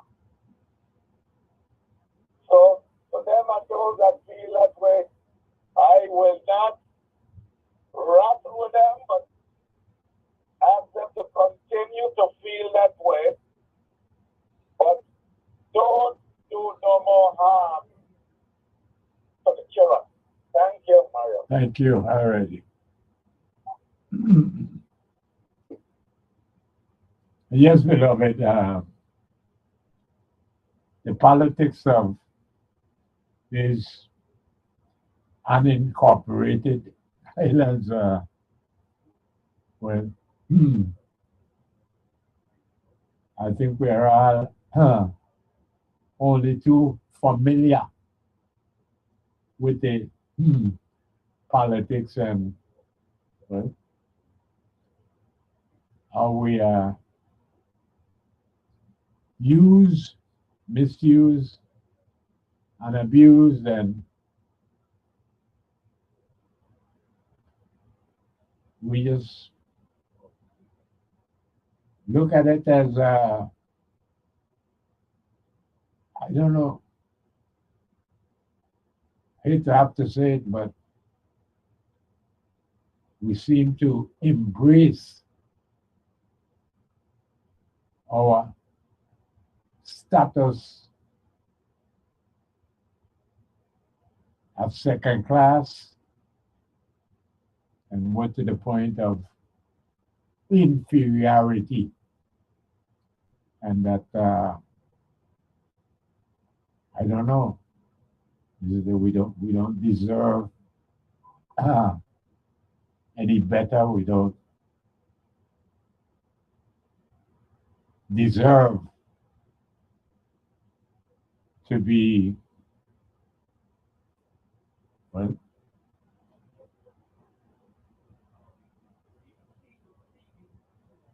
we just don't deserve the humanity that other people do. And beloved, I don't have any expertise in psychology or psychiatry, but I can't help but think that odious system of chattel enslavement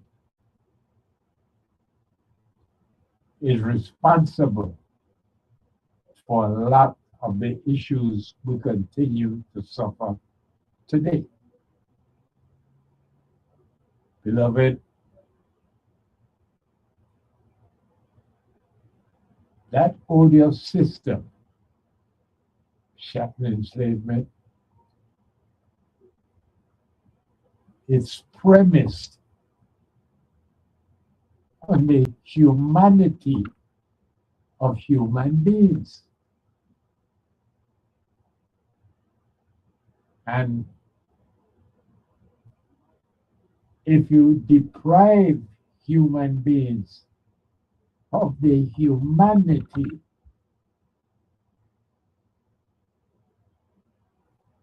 it appears that I don't, like I said, I don't have any experience in psychology or psychiatry, but beloved, it just appears that that system that so many of our generations suffered under continues to wreak havoc on our people, because it's just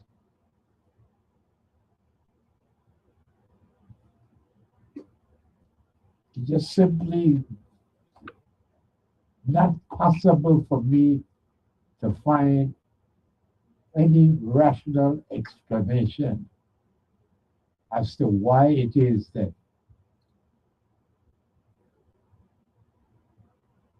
the governor, the delegate to Congress,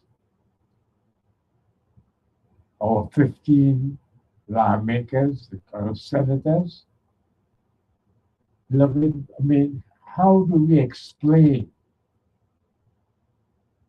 that they have all the authority that we, the electorate, give them, but is it obvious that they look at us as an electorate, as voters, they look at us as not being at the same level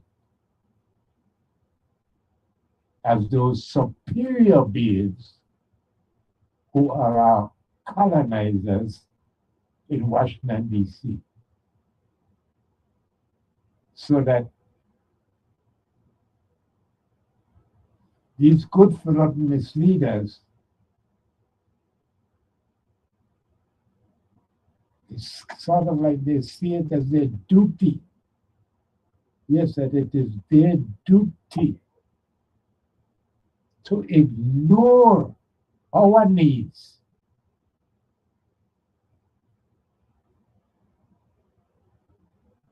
especially when they conflict with the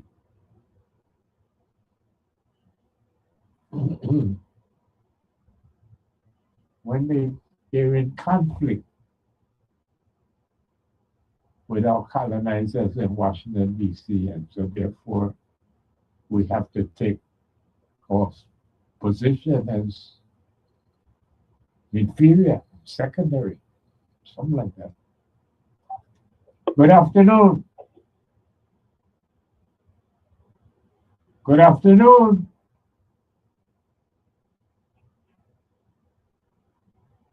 Nobody home? Apparently not. Hello?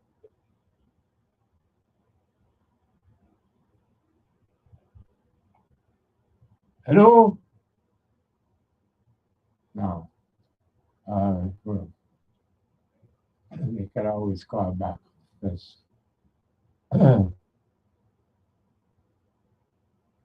but yes, beloved, it is really a very difficult situation to analyze and to rationalize when we're talking about our history. And especially our history here is an unincorporated territory of the United States of America. And beloved, it should be obvious to every one of us that the people we elect to represent us as a government, that they see part of their duty, their obligation is to make sure that whatever they do does not in any way come in conflict with our colonizers in Washington, D.C. And it seems to me that we have reached a position where the governor, delegate to Congress, and all these senators that we elect, they think it is in their interest to not allow us as an electorate, as the voters, to not allow us to become, well, ungovernable, to become rebellious, and to resist the domination of colonialism. Because, I mean, like I said, beloved, no psychologists, no psychiatrists, no anything.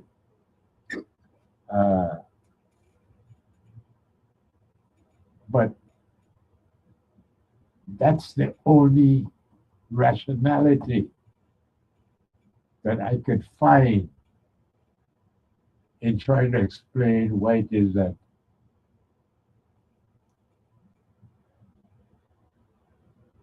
our good-for-nothing misleaders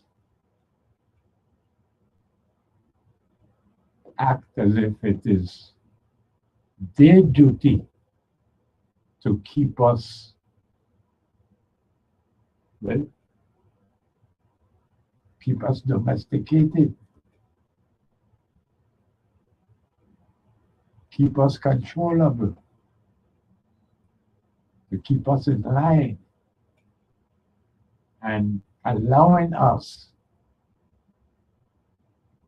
to learn of the resistance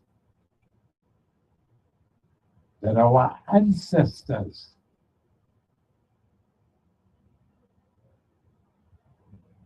actually lived. Because, beloved, the history of St. Croix, and we've just been discussing today, the history of St.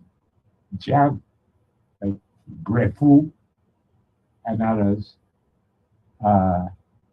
speaks to people who may have lost their humanity, because that's just it. We have lost our humanity, being treated as things, property for generations, that it is just difficult, extremely difficult for us today to be our own people. And whereas I don't think that our people are in any way trying to get to be independent of America and to confront America or anything like that, or to confront our colonizers, Washington, D.C., who dominate us and who run us. That's why we're second-class citizens. Yeah, I don't think that we are trying to be independent. No, we are trying to, reclaim our humanity. And this matter of, I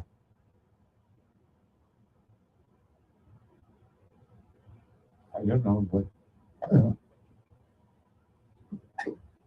second class citizenship is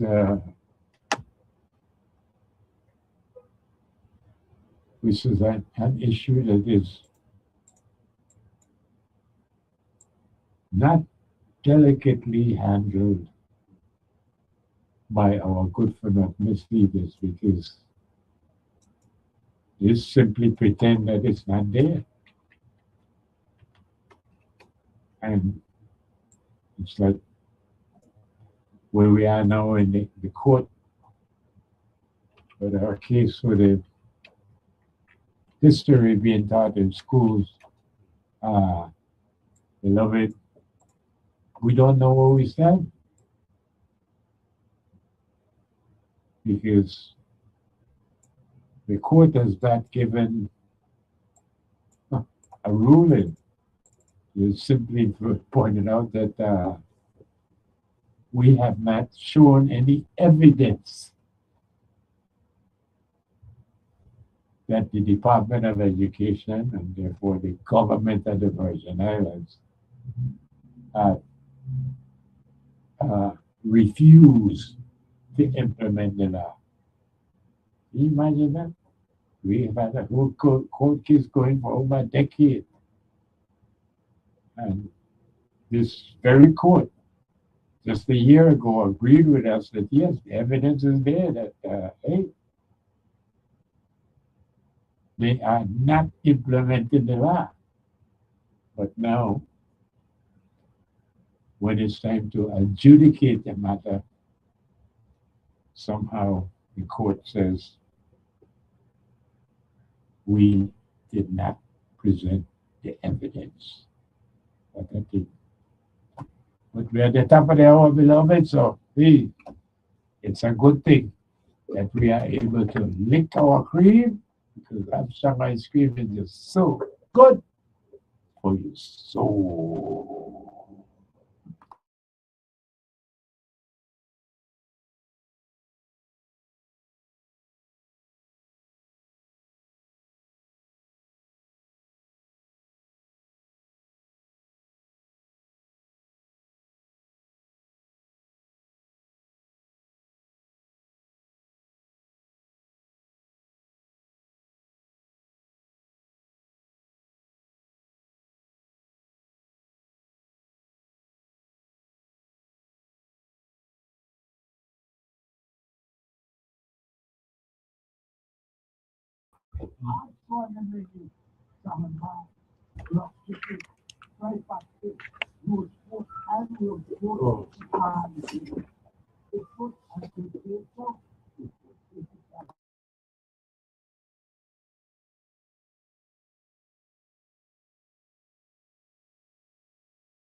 We're back, beloved. And again, it was my bad that at the beginning of the program every day, I endeavor very seriously to remind myself and everyone else that at 3:30, 3:30, we'll be having the inclusion history question. Well, today, between the excitement of all roads leads to Armstrong Ice Cream Sunday, and then after that, getting into this bit of history with the St. John Revolution and how it relates to the Deans having to postpone the acquisition of St. Croix from the French because of this revolution taking place in St. John, and they insisted that the French have to do something about it, and the French have to bring these special forces up from Martinique in the south. But they were successfully able to put it down. But because of all of these things going on, I completely forgot. That's what I say, it's my bad. Completely forgot to announce, as I always do, that at 3:30 we will be having beautiful Aisha take center stage as she instructs me to ask a crucial history question of you so that she could complement the correct answer with a full quart of Armstrong Ice Cream. Well, beloved, I am accepting all the all the mistakes that were made because, beloved,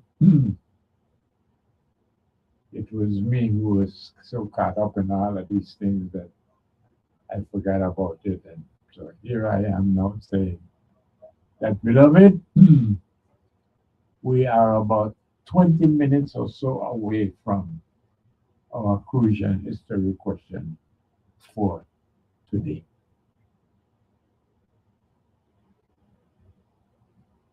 But then again, we have had, well, more than enough reason to be critical, why we wonder why it is that it is such an issue for us to talk about our own history. And an even bigger issue, territorial wide,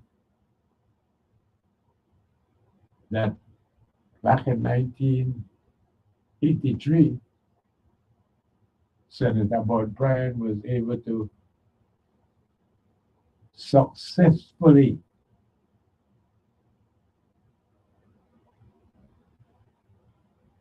navigate this bill for Virgin Islands history and basic Caribbean history to be taught in our schools. And, well, who knew Yeah, so that's the kind of question. Like, who knew?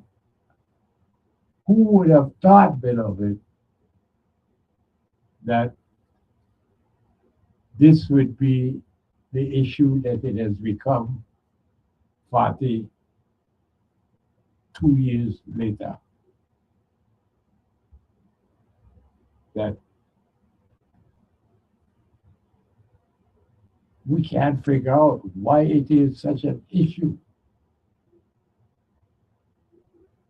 that Virgin Islands history not be taught in our schools. I mean, you would think that, I don't know, you would try to promote the, I don't know, the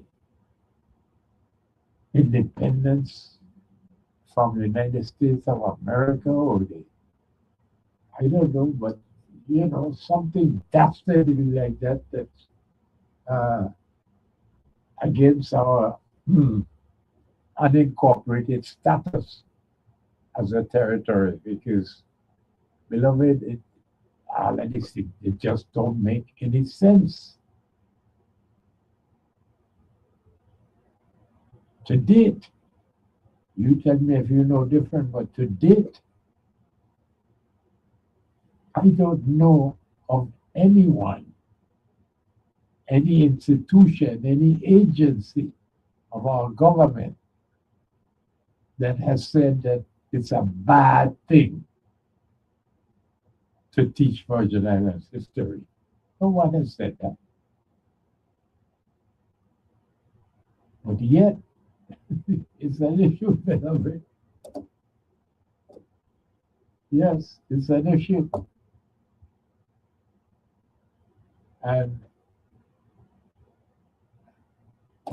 we can't get, well, the people in education, like, it's not like the Commissioner of Education would agree to come on this program and, discuss it with us. No, no, she's entirely too busy to preoccupied to be able to sit in a program like this here and explain to, ooh, excuse me, excuse me.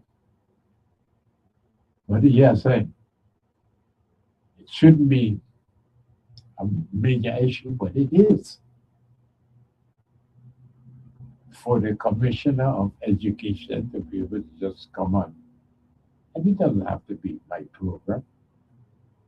Any program, any public platform to explain to the people of the Virgin Islands why it is such a major issue to teach Virgin Islands history and basic Caribbean history. That's how the law is written. Virgin Islands history and basic Caribbean history. And it's like you would think, especially back in 1980s when we were actually talking about it and hoping that it would successfully pass its legislature, which it did, and make it the government house to get Governor Louis to sign it into law, which he did. And we didn't think it was any big thing.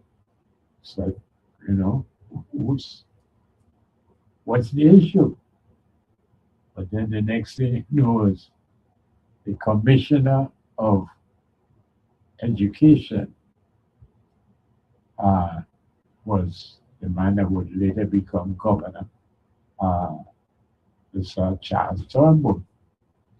And he published this thing called uh, social guide to social studies guide. And that somehow or the other was supposed to be used as a substitute for virgin history. I don't know. I don't understand. Good afternoon. Holding on there, man. Welcome.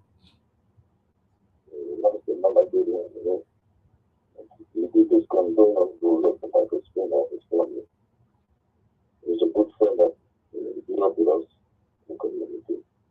Well, our condolences, of course, because he was very well known. I mean, in the community, I think everybody uh, knew Michael Springer, and who did not know him, which they knew of him. And so, yes, our condolences. But again, uh, I don't know what else to say other than, deepest condolences, and that is a shock to the community. But I don't know. Unfortunately, the connotation that your leaders is going to continue to be in that type of self-destruction, and they don't even know that. Right. We're tired of being on that self-destruction based on all the different indictments. And anything more to come, though. I mean, what is it that I see? That, with the guys that is going on based on their behavior, they cannot tell who they are. And the reality is they will tell a lie and not tell you the truth at the same time. That's the conclusion I come to. And in fact, I'm saying it again, they will tell a lie before they tell you the truth. This is why we don't have any evidence. Exactly. Yeah, It's a shame. It's a shame. It's a shame.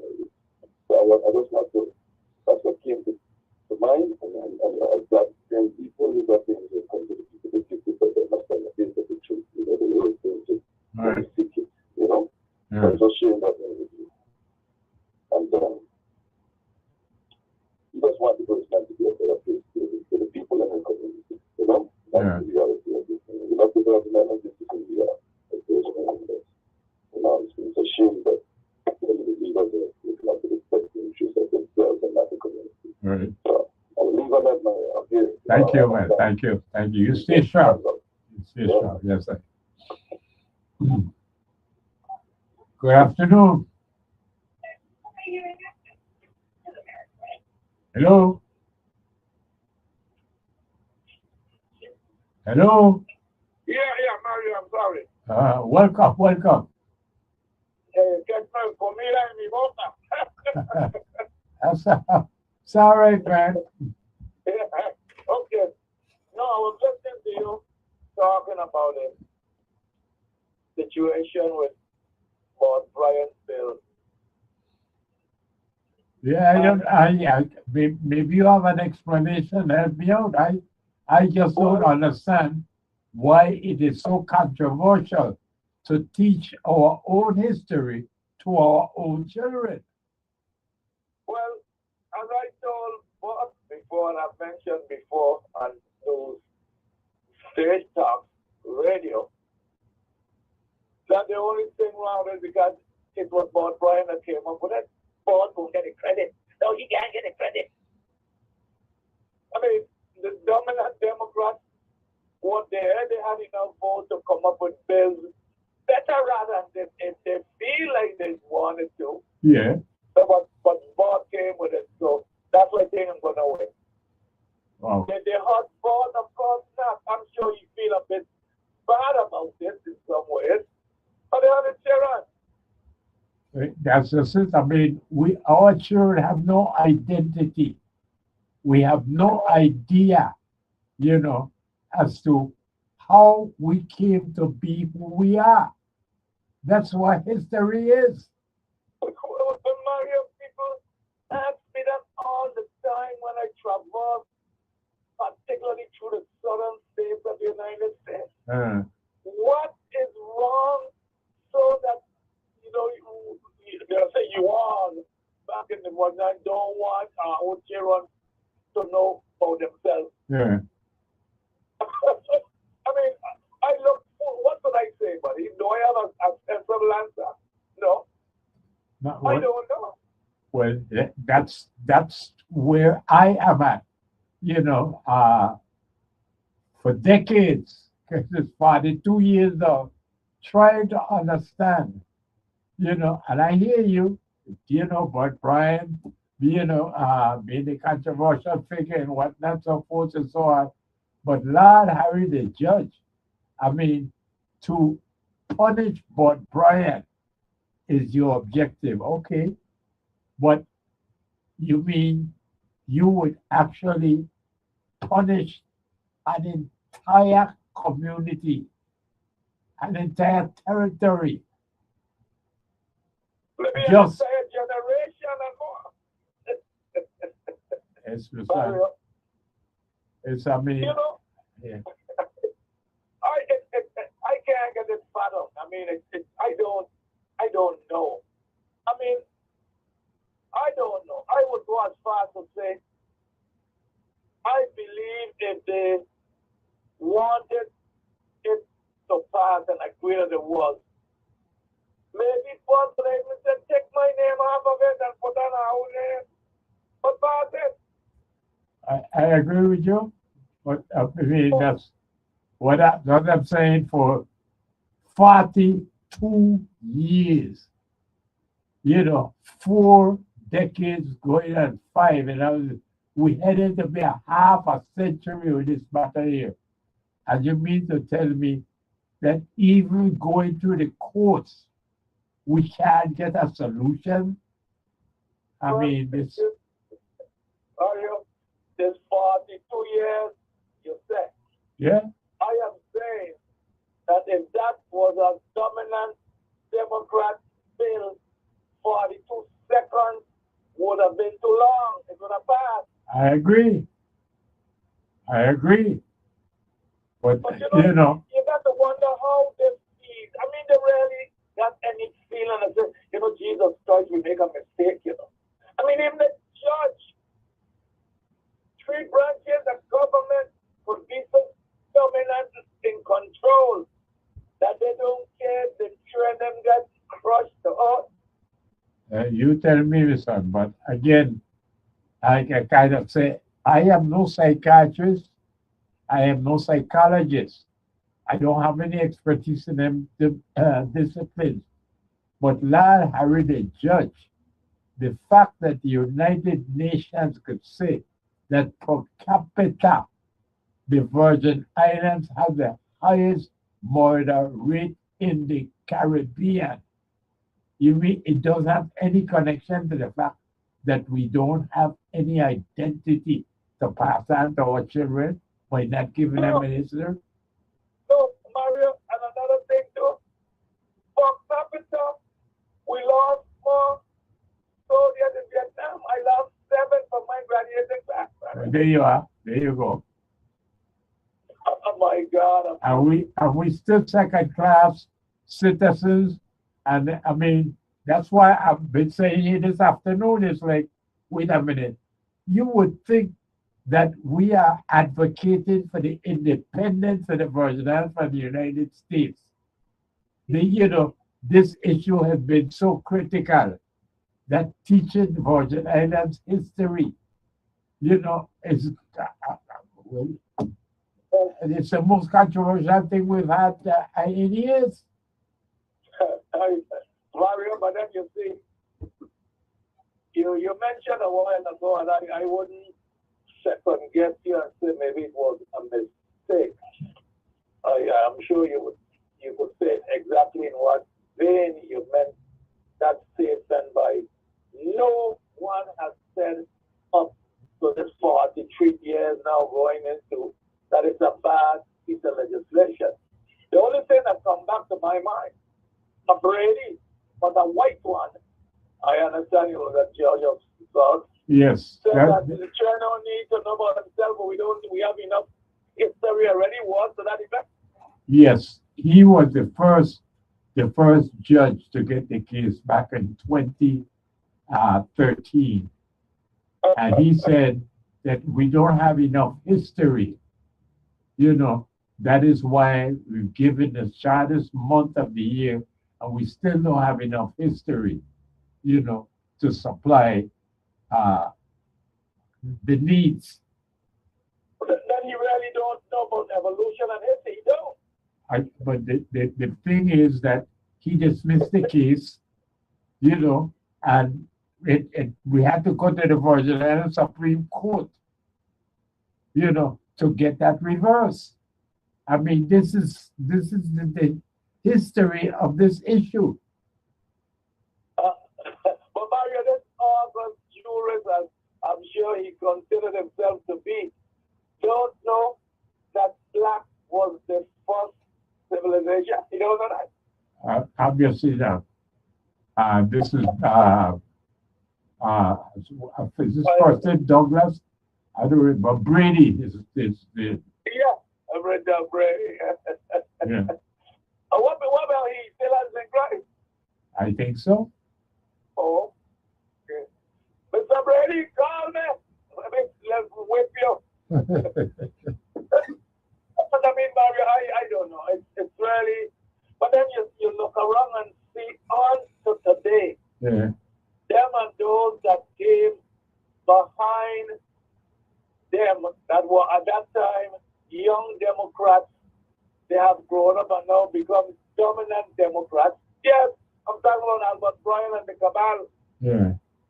It was your sister that I learned how much more legislative acts are in the curriculum for the school, teaching swimming, teaching marketing, teaching farming, and they're doing it there.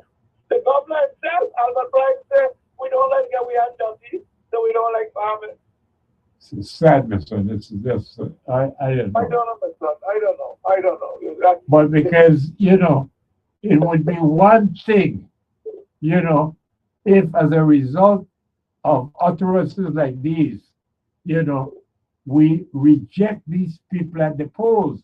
But no, we continue to elect and re-elect them. We give them a second and a third. Yes. I don't know, my son. I don't know. Something wrong with we. I don't know. People out stand up. We got to stand up against this thing. Don't mind what it's gonna cost me every day. Well, don't stay up and say cry station. Why you don't this, why you don't that? I ain't gonna stay up. Yeah. All right, God. Thank you. Okay. Good afternoon. Good afternoon. And to you, welcome. We don't have a lot of time, but we want to hear you. Yeah, well, I want to say it's shocking that a judge would say we don't have enough history. Well, that happened back in 2013. You might have forgotten about it, but that was the case with the initial adjudication of the case by Judge Brady, that it had to be appealed all the way to the Virginia Supreme Court to get back on track. But yes, Judge Brady, that was his position. Wow, that's shocking. Every day, something historic happens and we hear about it afterwards. But we here today witnessing actual history making in our eyes. Today, there was the groundbreaking ceremony of the new medical center named in honor of Donna M. Christensen. You know that building that was once Charles Howard, what was it called? Complex. Oh, well, that was initially the hospital in Christiansted Right. years ago. Yes. Well, there was the groundbreaking ceremony today. Oh, okay. And so what happens today and becomes past is history. So, I mean, I don't see how any judge can say we don't have enough history. Again, but Well, even when if we consider the little history we have, what is the issue of it being taught? That doesn't make any sense. It should be easier than if it's a little bit of history. And Yes. I don't get, but we have representative democracy, nothing wrong with the people. I know, If but the will of the people, the majority must be respected. I totally agree with you, but our time is up. We gotta go to our, Okay, mystery question. All right, well, thank you. not mystery, crucial history question. Yeah, well, it's always a mystery to me. We hope you win. We hope you win. I can't even go to Google and find the answer. All right. Keep trying, keep trying. All righty. All right. And beloved, hey, lick your cream, because Armstrong ice cream is just so good for your soul.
Beloved, and yes, you can see her. That's the lady I call my general.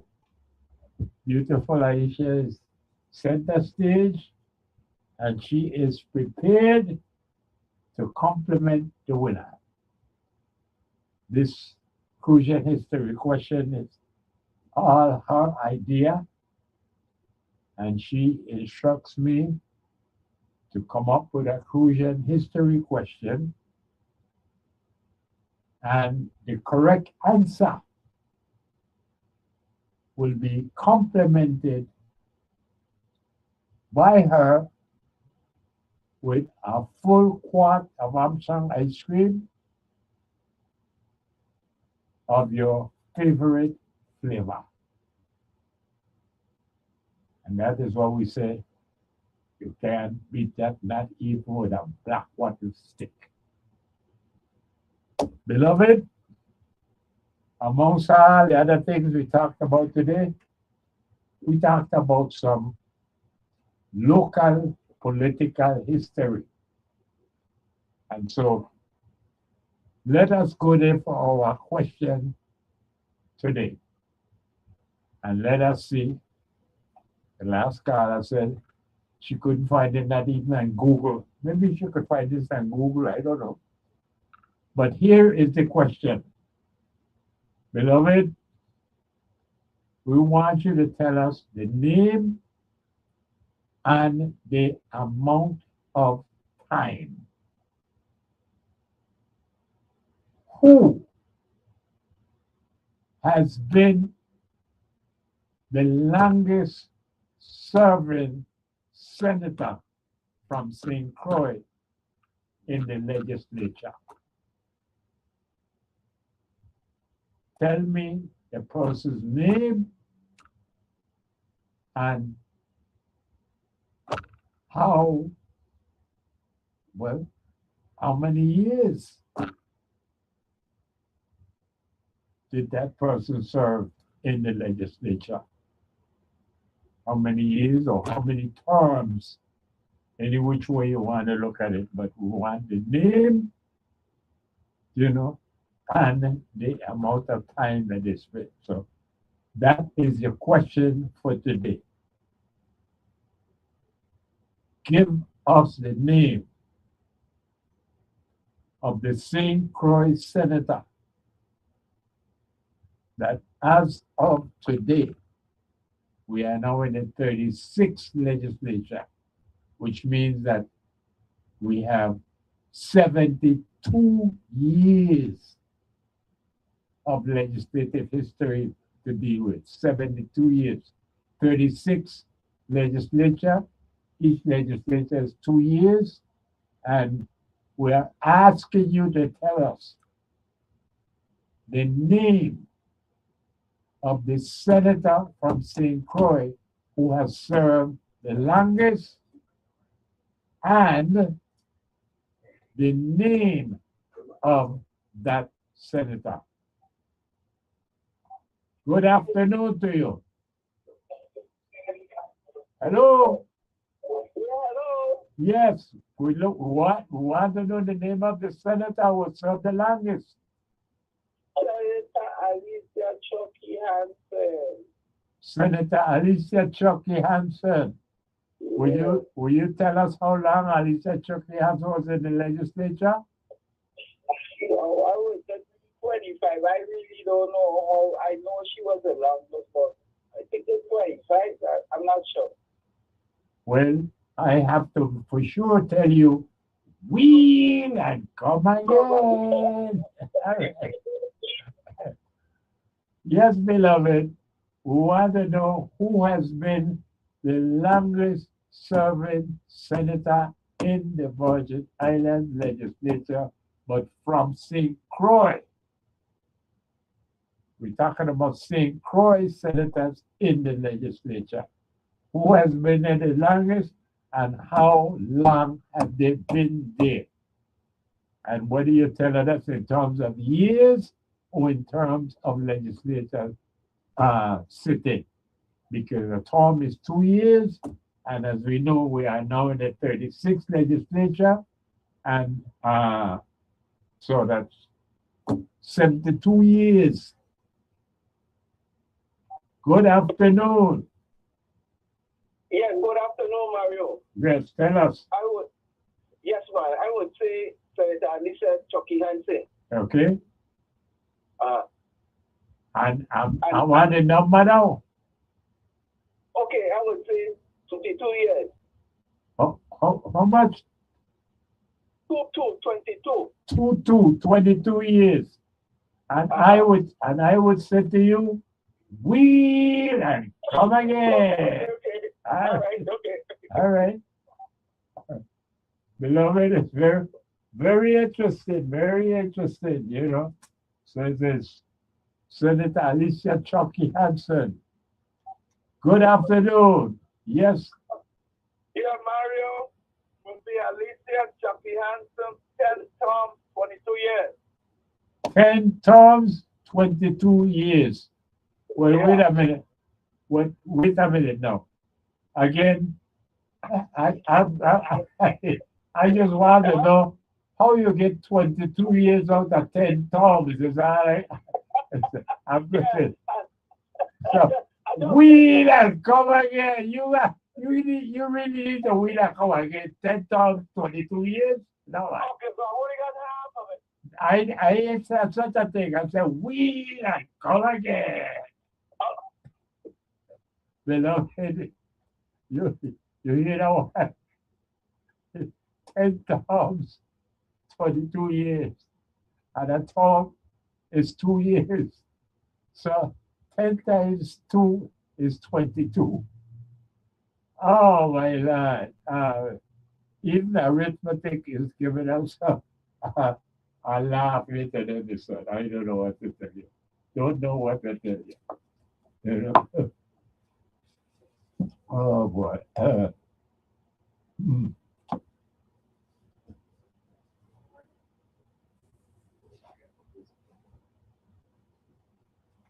Beloved, what is the number? What is the number? Let's hear from you. Please tell me who is the longest serving senator and how many years or how many terms, did they serve? Hello? The Honorable Alicia Chucky Hansen, and she served 11 terms. The Honorable 11, I said the Honorable 11. The Honorable Alicia Chucky Hansen, and she served 11 terms. And I say, we and come again. Okay, right there. Okay. Yes, beloved, we are trying to get to understand who was the longest serving senator in the legislature.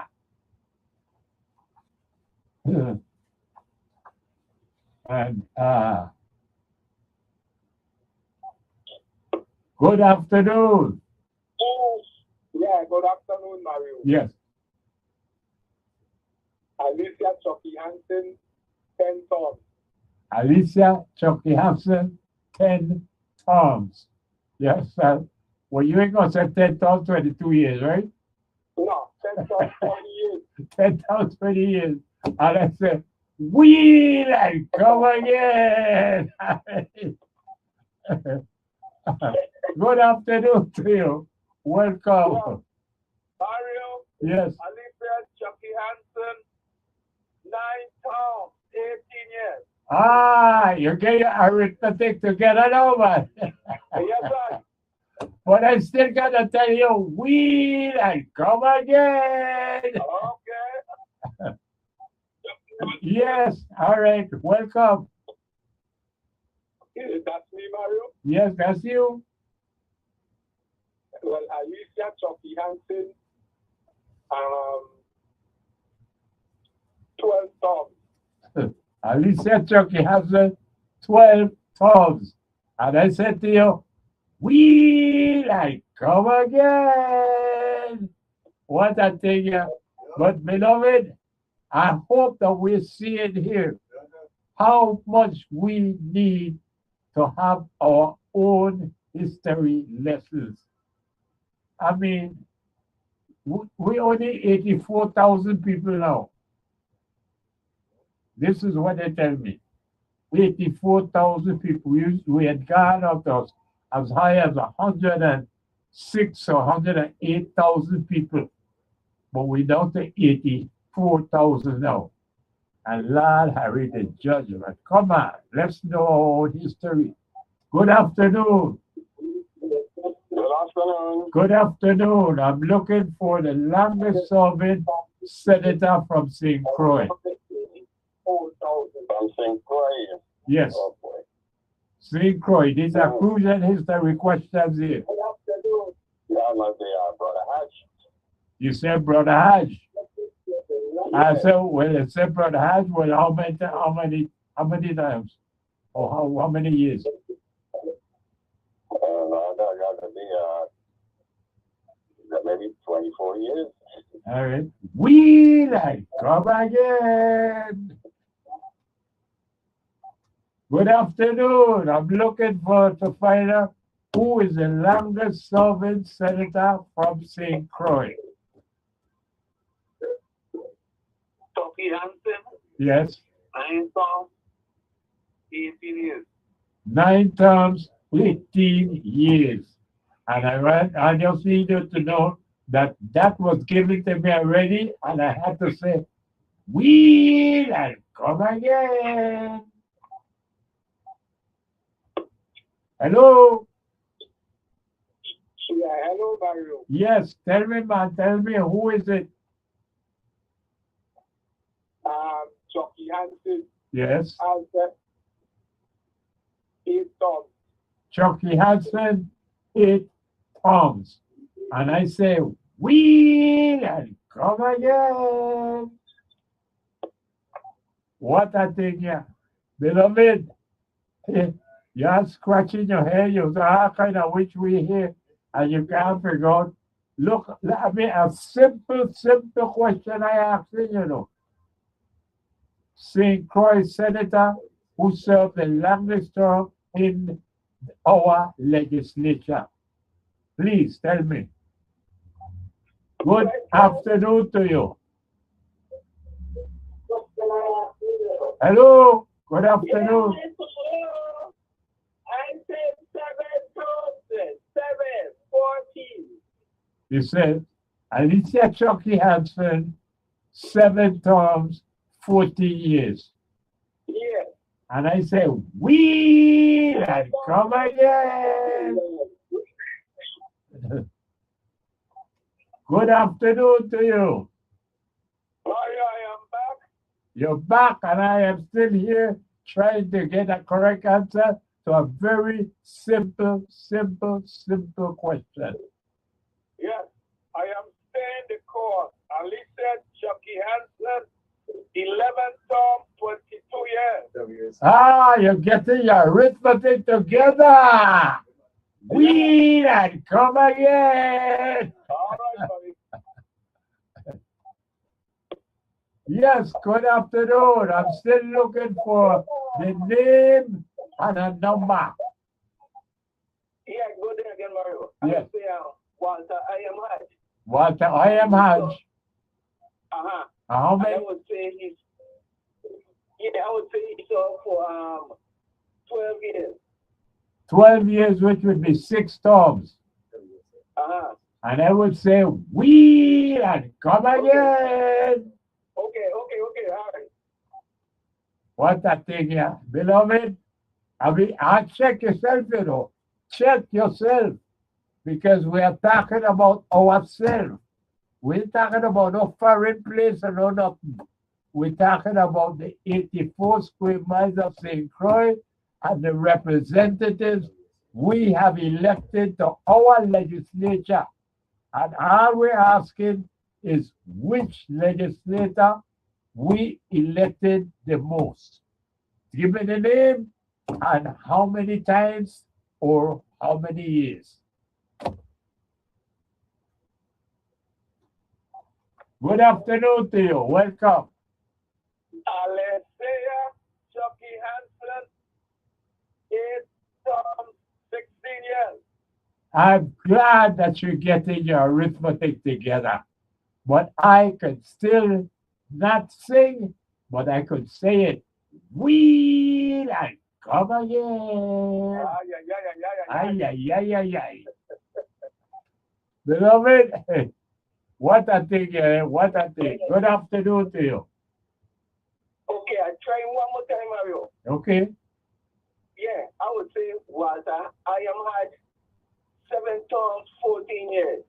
You would say so, and I would say, wheel and come again. All right.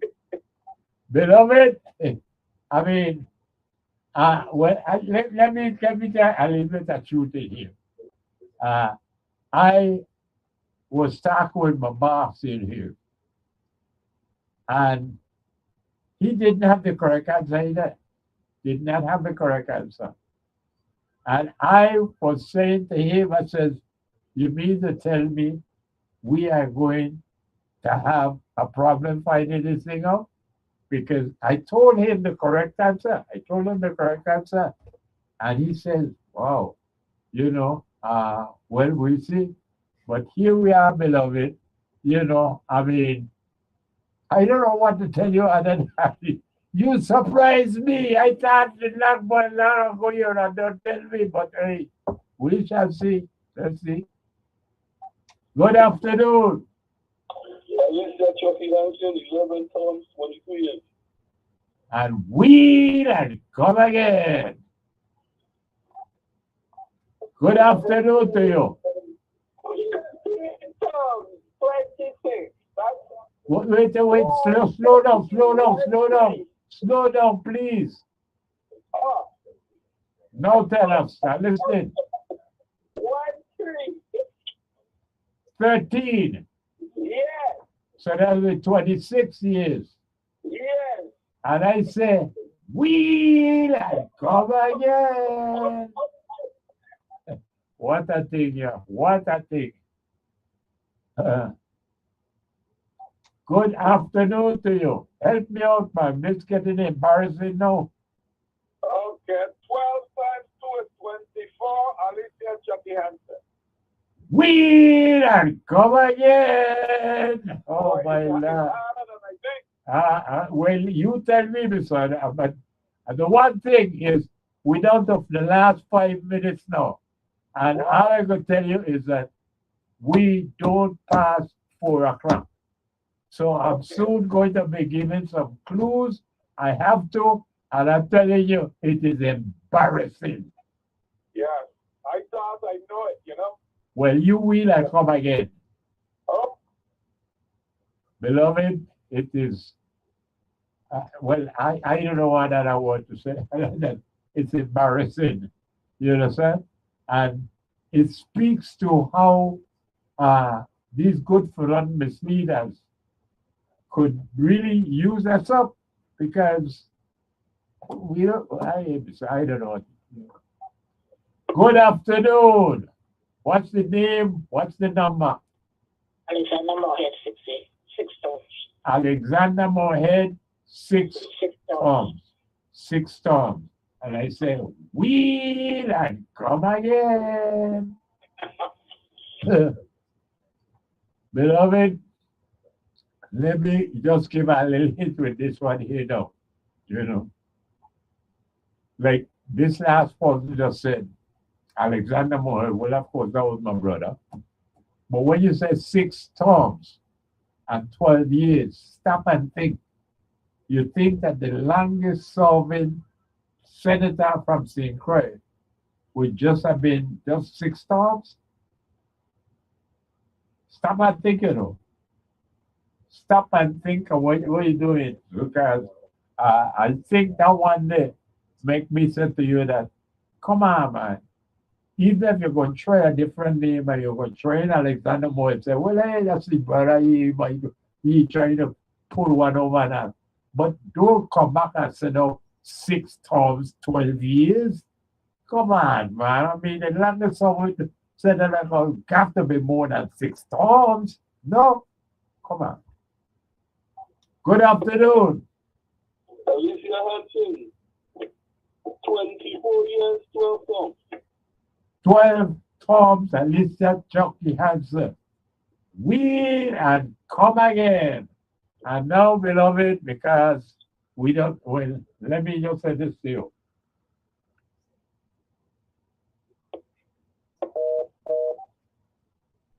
Beloved, let me give you this clue. Okay? And I guess this can turn everything upside down here now. But we're down to our last 3 minutes. So let me just tell you right here, right now. The person is not Alicia Chucky Hansen. I could hear all over the place there. The person is not Alicia Chucky Hansen. So now, what better clue could I give you? Good afternoon.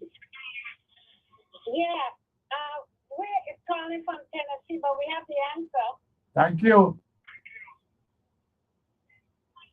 I'm listening from Tennessee. Okay, Lorraine Berry. Lorraine Berry. How many times? Oh, how many years? 12. 12 terms. 12 terms. Tennessee, wheel and come again. Oh my Lord. Oh my Lord. Good afternoon. It is not Alicia Chucky Hansen. Depends on what. 26 years, 13 songs. 20. Well, beloved, because we don't know the 2 years, I says, this man has half of the question correct. Half correct. Wheel and come again quickly. Hello.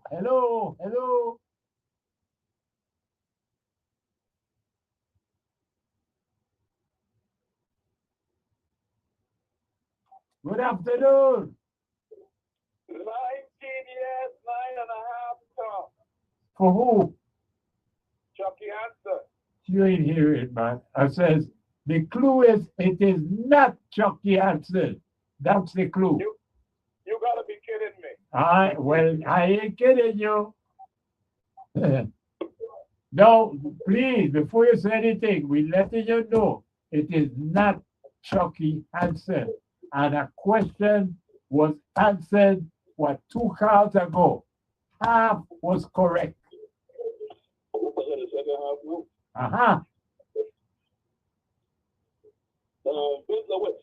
Yes. 28 years. Yes, about half. That's about half. That's about half. That's about half. You know, sir? It's about half. You know, but beloved, we say this now. Fritz Lewis is the name. All we need the number. Okay. Vince Lewis, right? No. The number is No. huh? Hey, I gotta tell you. Wheel and come again. Ben Lewis is the son. We say Fritz Lewis, wheel and come again. Fritz Lewis is the name. All we need is the number. 27 years. Wheel and come again. Beloved, Fritz Lewis is the person. That's the name. All we need to know now is how many terms or how many years. Give it to me. Yeah, Fritz Lewis, 20 years, Mario. Fritz Lewis, 20 years, and we got us a winner. We got us a winner. 10 terms. Listen, as you said, Fritz Lewis, I remember in my community, old people were saying, vote for it the last time so he could get the pension. I remember that just so, Mario. Well, you say, and you got a memory like a backbite. You remember that thing there. Beloved, we have a winner. And the winner is, Ben, oh Lord, what you Yeah, call yeah, what they call it? Fritz Fritz Lewitz, 10 terms, Yeah. 20 years. Yeah, people vote for the last time so you could get the pension. I just remember that now. Well, hey, you go to Shaniqua Live what again?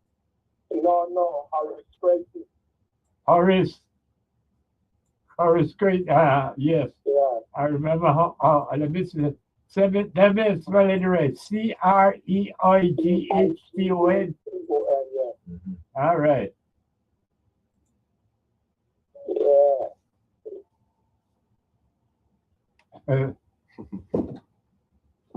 Beloved, what do I think about this?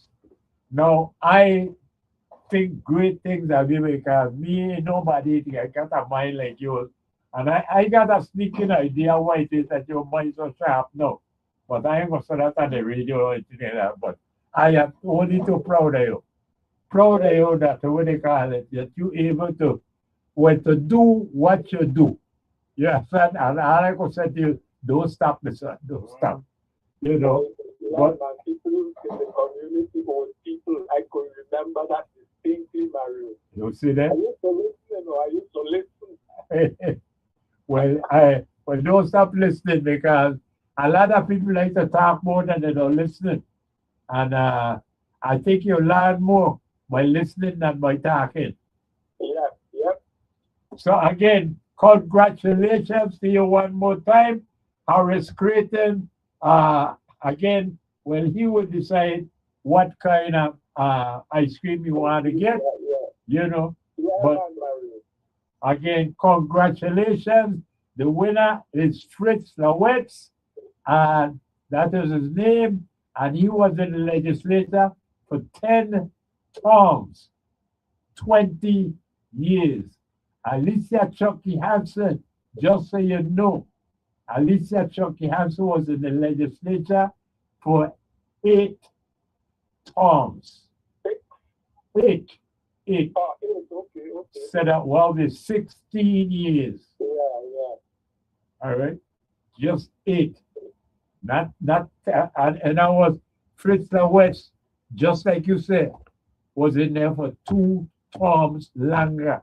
And for the very same reasons that you pointed out, so he could get his pension. Exactly. And he is the only sacred senator that have been in the Senate for that length of time. Right. Congratulations to you. Thank you. All right, all the best. And beloved, lick your cream because after ice cream is just so good for your soul.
back, beloved.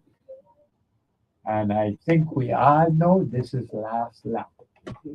And it has been, but then again, so many Tuesday afternoon was information and enlightenment is really, really an interesting program. But this one today, you know, the history was one thing, but Lord Harry the judge, you know, this one about the longest serving St. Croix senator. I don't know what is it, but anyhow, this is last lap. Let's hear from you. Good afternoon. Yeah, Mario? Yes. Wait, you still with the Chucky Hansen? No, I need to make a statement. If Fitz Lawrence is the longest serving, Yeah. then the legislative records need to be corrected. And I say that not as an outsider. I say that as a former executive director that shows, the record shows that Chucky Hansen is the longest serving senator. All right. Now, I don't have nothing against La West. I don't have nothing for Chucky. No, when you said that, The you said records that. need to be corrected. You have said that. You made yourself clear. And all I can tell you is, you know, my record tells me that Chucky Hansen served for 8 terms, which is Okay. 16 years. Okay. You know, and I can't go no further than that. You know, you would know better who are the people in charge of the legislature's agency Yeah. in terms of things like these here, keeping track of who, Hello? yes, no, I think somebody, I know someone, Yeah. But the one was saying, Mario, if that be the case, then the records need to be corrected because the last time I looked at Yeah. the records of the legislature, yeah, it shows that Senator Hanson was the longest serving, and I think that, Celestina White was running second as the longest serving. well, Second. uh, I mean, I'm sure they listen, they just need to correct the record. again, there's something that I could say other than, you know, if what you're saying is correct, I hope that they're paying attention because all I can tell you is, you know, my record says clearly that no one, you know, has 9 terms. Okay. 8 terms, you know, is the second longest. Okay. Fritz Lawetz stands out with 10. And then, you know, Alicia Chucky Hansen is second with 8, Oh, okay. according to my records. No, I am not in any case to argue with anyone. I've never been a senator, anything like that. I just read a lot. I like my Virgin Islands. I like my people. I read a lot about the Virgin Islands, and especially St. Croix. And so Right. that's all that I'm going by here. And I think that according to my records, you know, Fritz Lawrence, a white man, was the longest serving senator from St. Croix. He served for 10 terms. Yeah, they call it Bull from Annalee. Well, okay, Mario, I got some friends still in the legislature in the archive section and journal and legal and record keeping. I'm going to make a call now and see, but unless it has been corrected since I left, but I had no reason to look at the record after I left the legislature. But at that point, it was showing that Alicia Chucky Hansen was the longest serving. I hear you, and I said And the only argument I can offer, if that's an argument, is just simply that my records tell me, it was Fritz Lowitz, the white man, who served 10 terms for 20 years, and the closest to him was Alicia Chucky Hansen with 8 terms for 16 years. And on picture scale, you was the one, a white man, even I believe he was a born crucial. But then it speaks of how then we should have been one of us. I am making these points all the time, and you seem to be the only one that's to pick up on it. But yes, the longest service was a white man. Right. Now I never had no dealing with the bull from Annalee. I'm not making any aspersions whatsoever, other than the factual matter that it was a white man who served the longest in our legislature. That's it. I just said that we just talking, but even when we look at Taiwanski, a white man born on St. Thomas. Yeah. And then are those that says because he was born on St. Thomas, he's not white. I don't know then what color he is. Where you're born make you what color you are. But you say the same thing about the person. Yeah. But how was Ben doing? He still has been growing. As to the best of my Ben Lowitz was my classmate in school. Okay.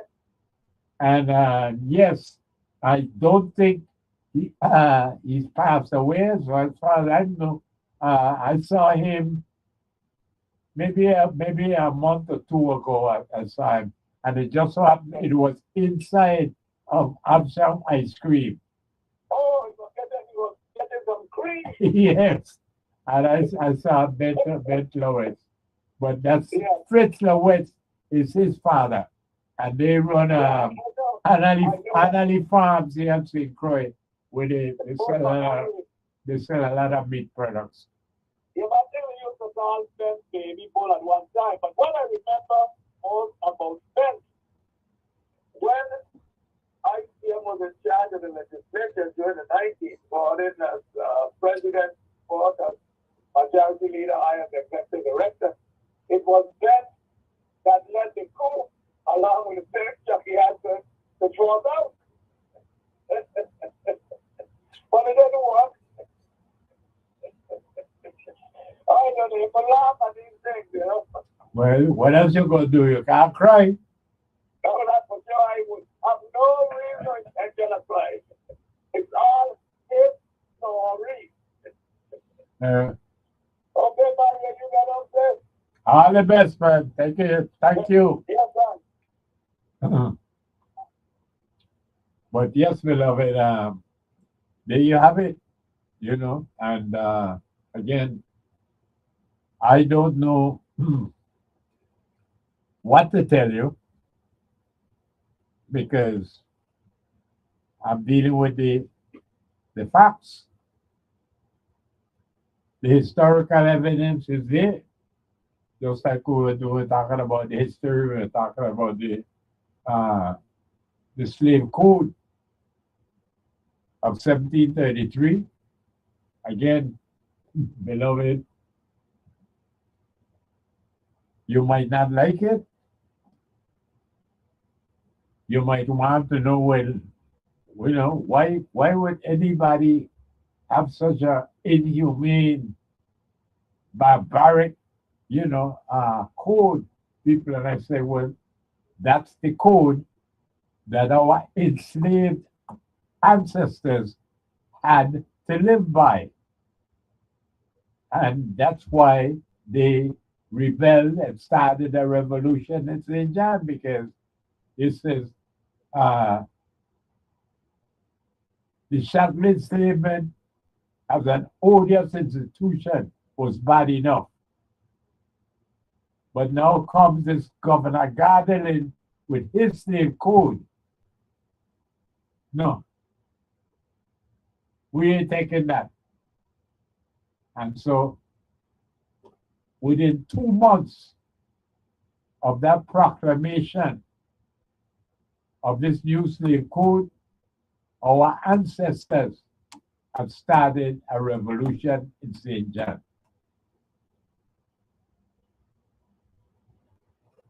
And again, whatever your opinion may or may not be, beloved, it doesn't change the history. Your opinion, my opinion, somebody else's opinion, it could be all be different. But they don't change the history.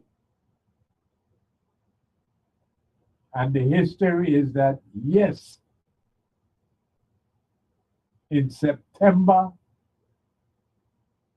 of 1733,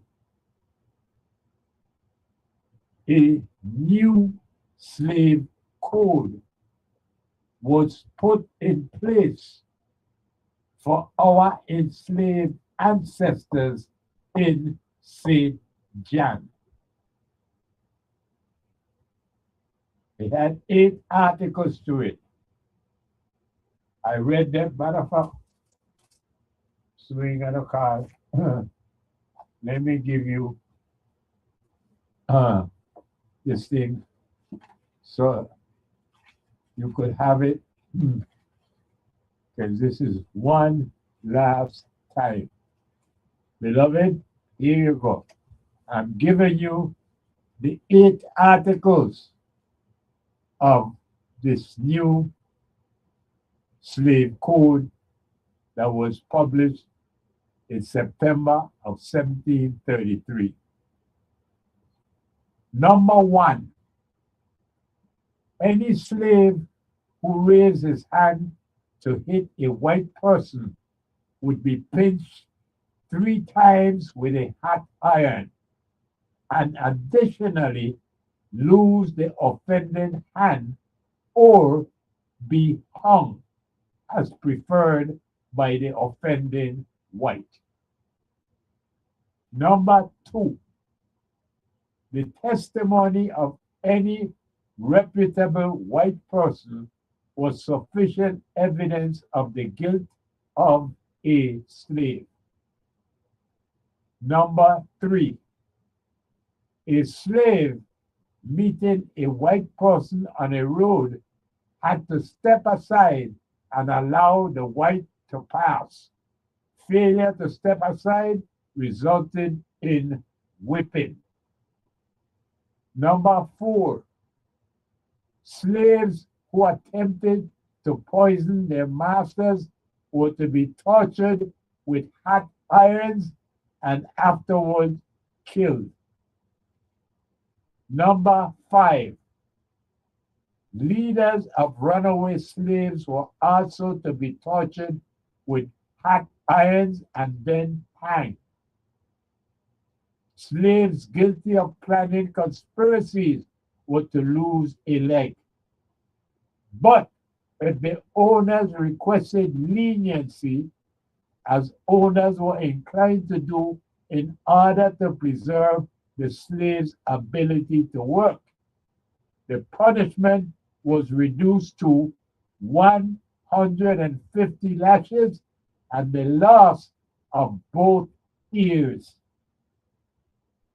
Number 6, slaves who did not report conspiracy plans they knew of were to be branded on their foreheads and receive 100 lashes.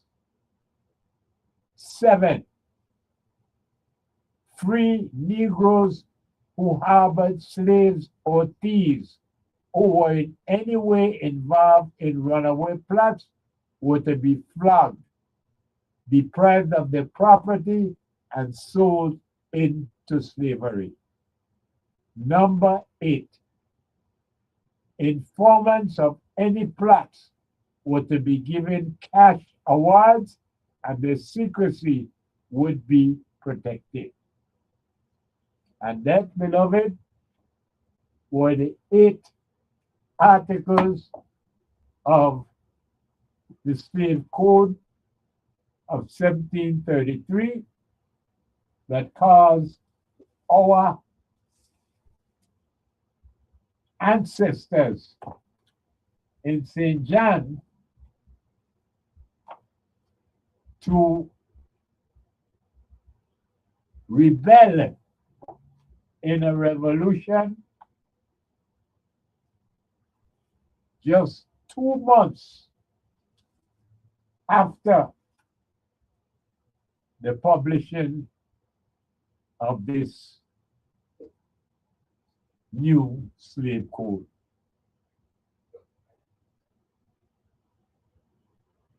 So I share this with you so that you know, beloved, it is not a matter of my opinion and your opinion. It's the history. This is what happened. Good afternoon. Mario, good afternoon. Good afternoon to you and welcome. And you had a puzzle. You won't have me puzzle. Well, but that's the history. And really, all of us thought it was Chucky Hansen. All of us thought so.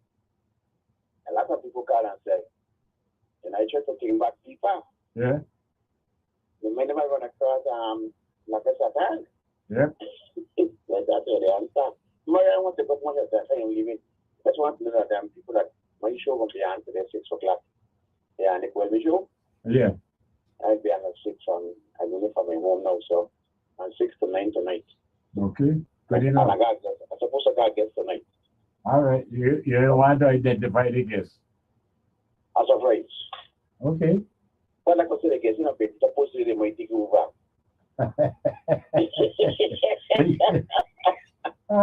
You something else, you know. So everything will come my route, so everything will come right, get a connection and everything like we did last Friday. I did my show for a woman, wait to go out with my guests tonight. He will release some song, he wrote a song for Edgy. Which time he wants to release it and he show you know. Okay, all right, good. Okay, then, man, you finish at your time now. Thank you. All the best to you. Have a good show. Good. And yes, beloved, we are down to the last 3 minutes of the program. And so, beloved, if you want the last lick, do it now because, hey, we're down to the last 3 minutes.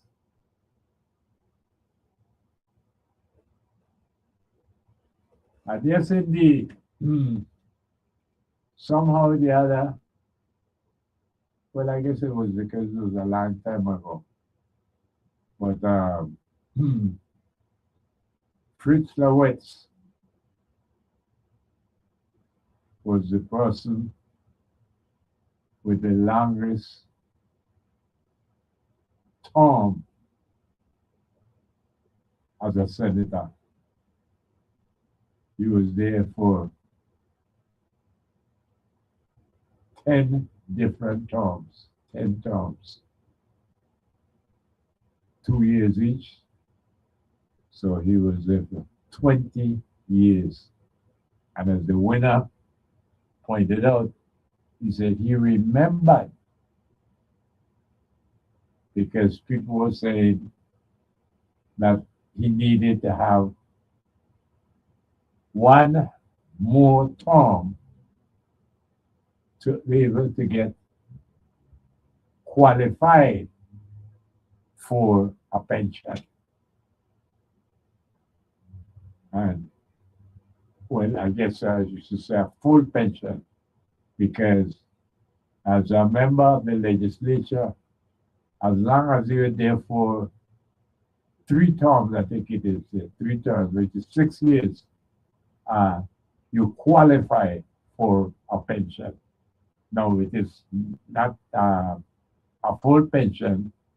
It is, I guess, whatever the 10 years, the 10 terms would allow you 20 years. I guess you would divide it by 6 and come up with a fraction as to how much you would get for the 3 terms, 6 years. Because to the very best of my recollection, that is how it works. If you are a senator for 3 terms, you're entitled to a pension. And it's just a fraction of what it would be if you had put in your 20 years, but nonetheless, it is still a pension. And that's not a lot of time. 3 terms, 6 years, and you qualify for however much it is. But at any rate, beloved, let us just say we have come to the end of the line, and as the wheel bend and the story end. So lick your cream, beloved, because some ice cream is just so good for your soul. And I'm here reminding you that all roads lead to Amsterdam ice cream, 11 o'clock Sunday morning. Just please, don't you ever forget that they could never give us a basket that is too big for us to fill up. 1-1, we could fill any basket just as long as we do it together.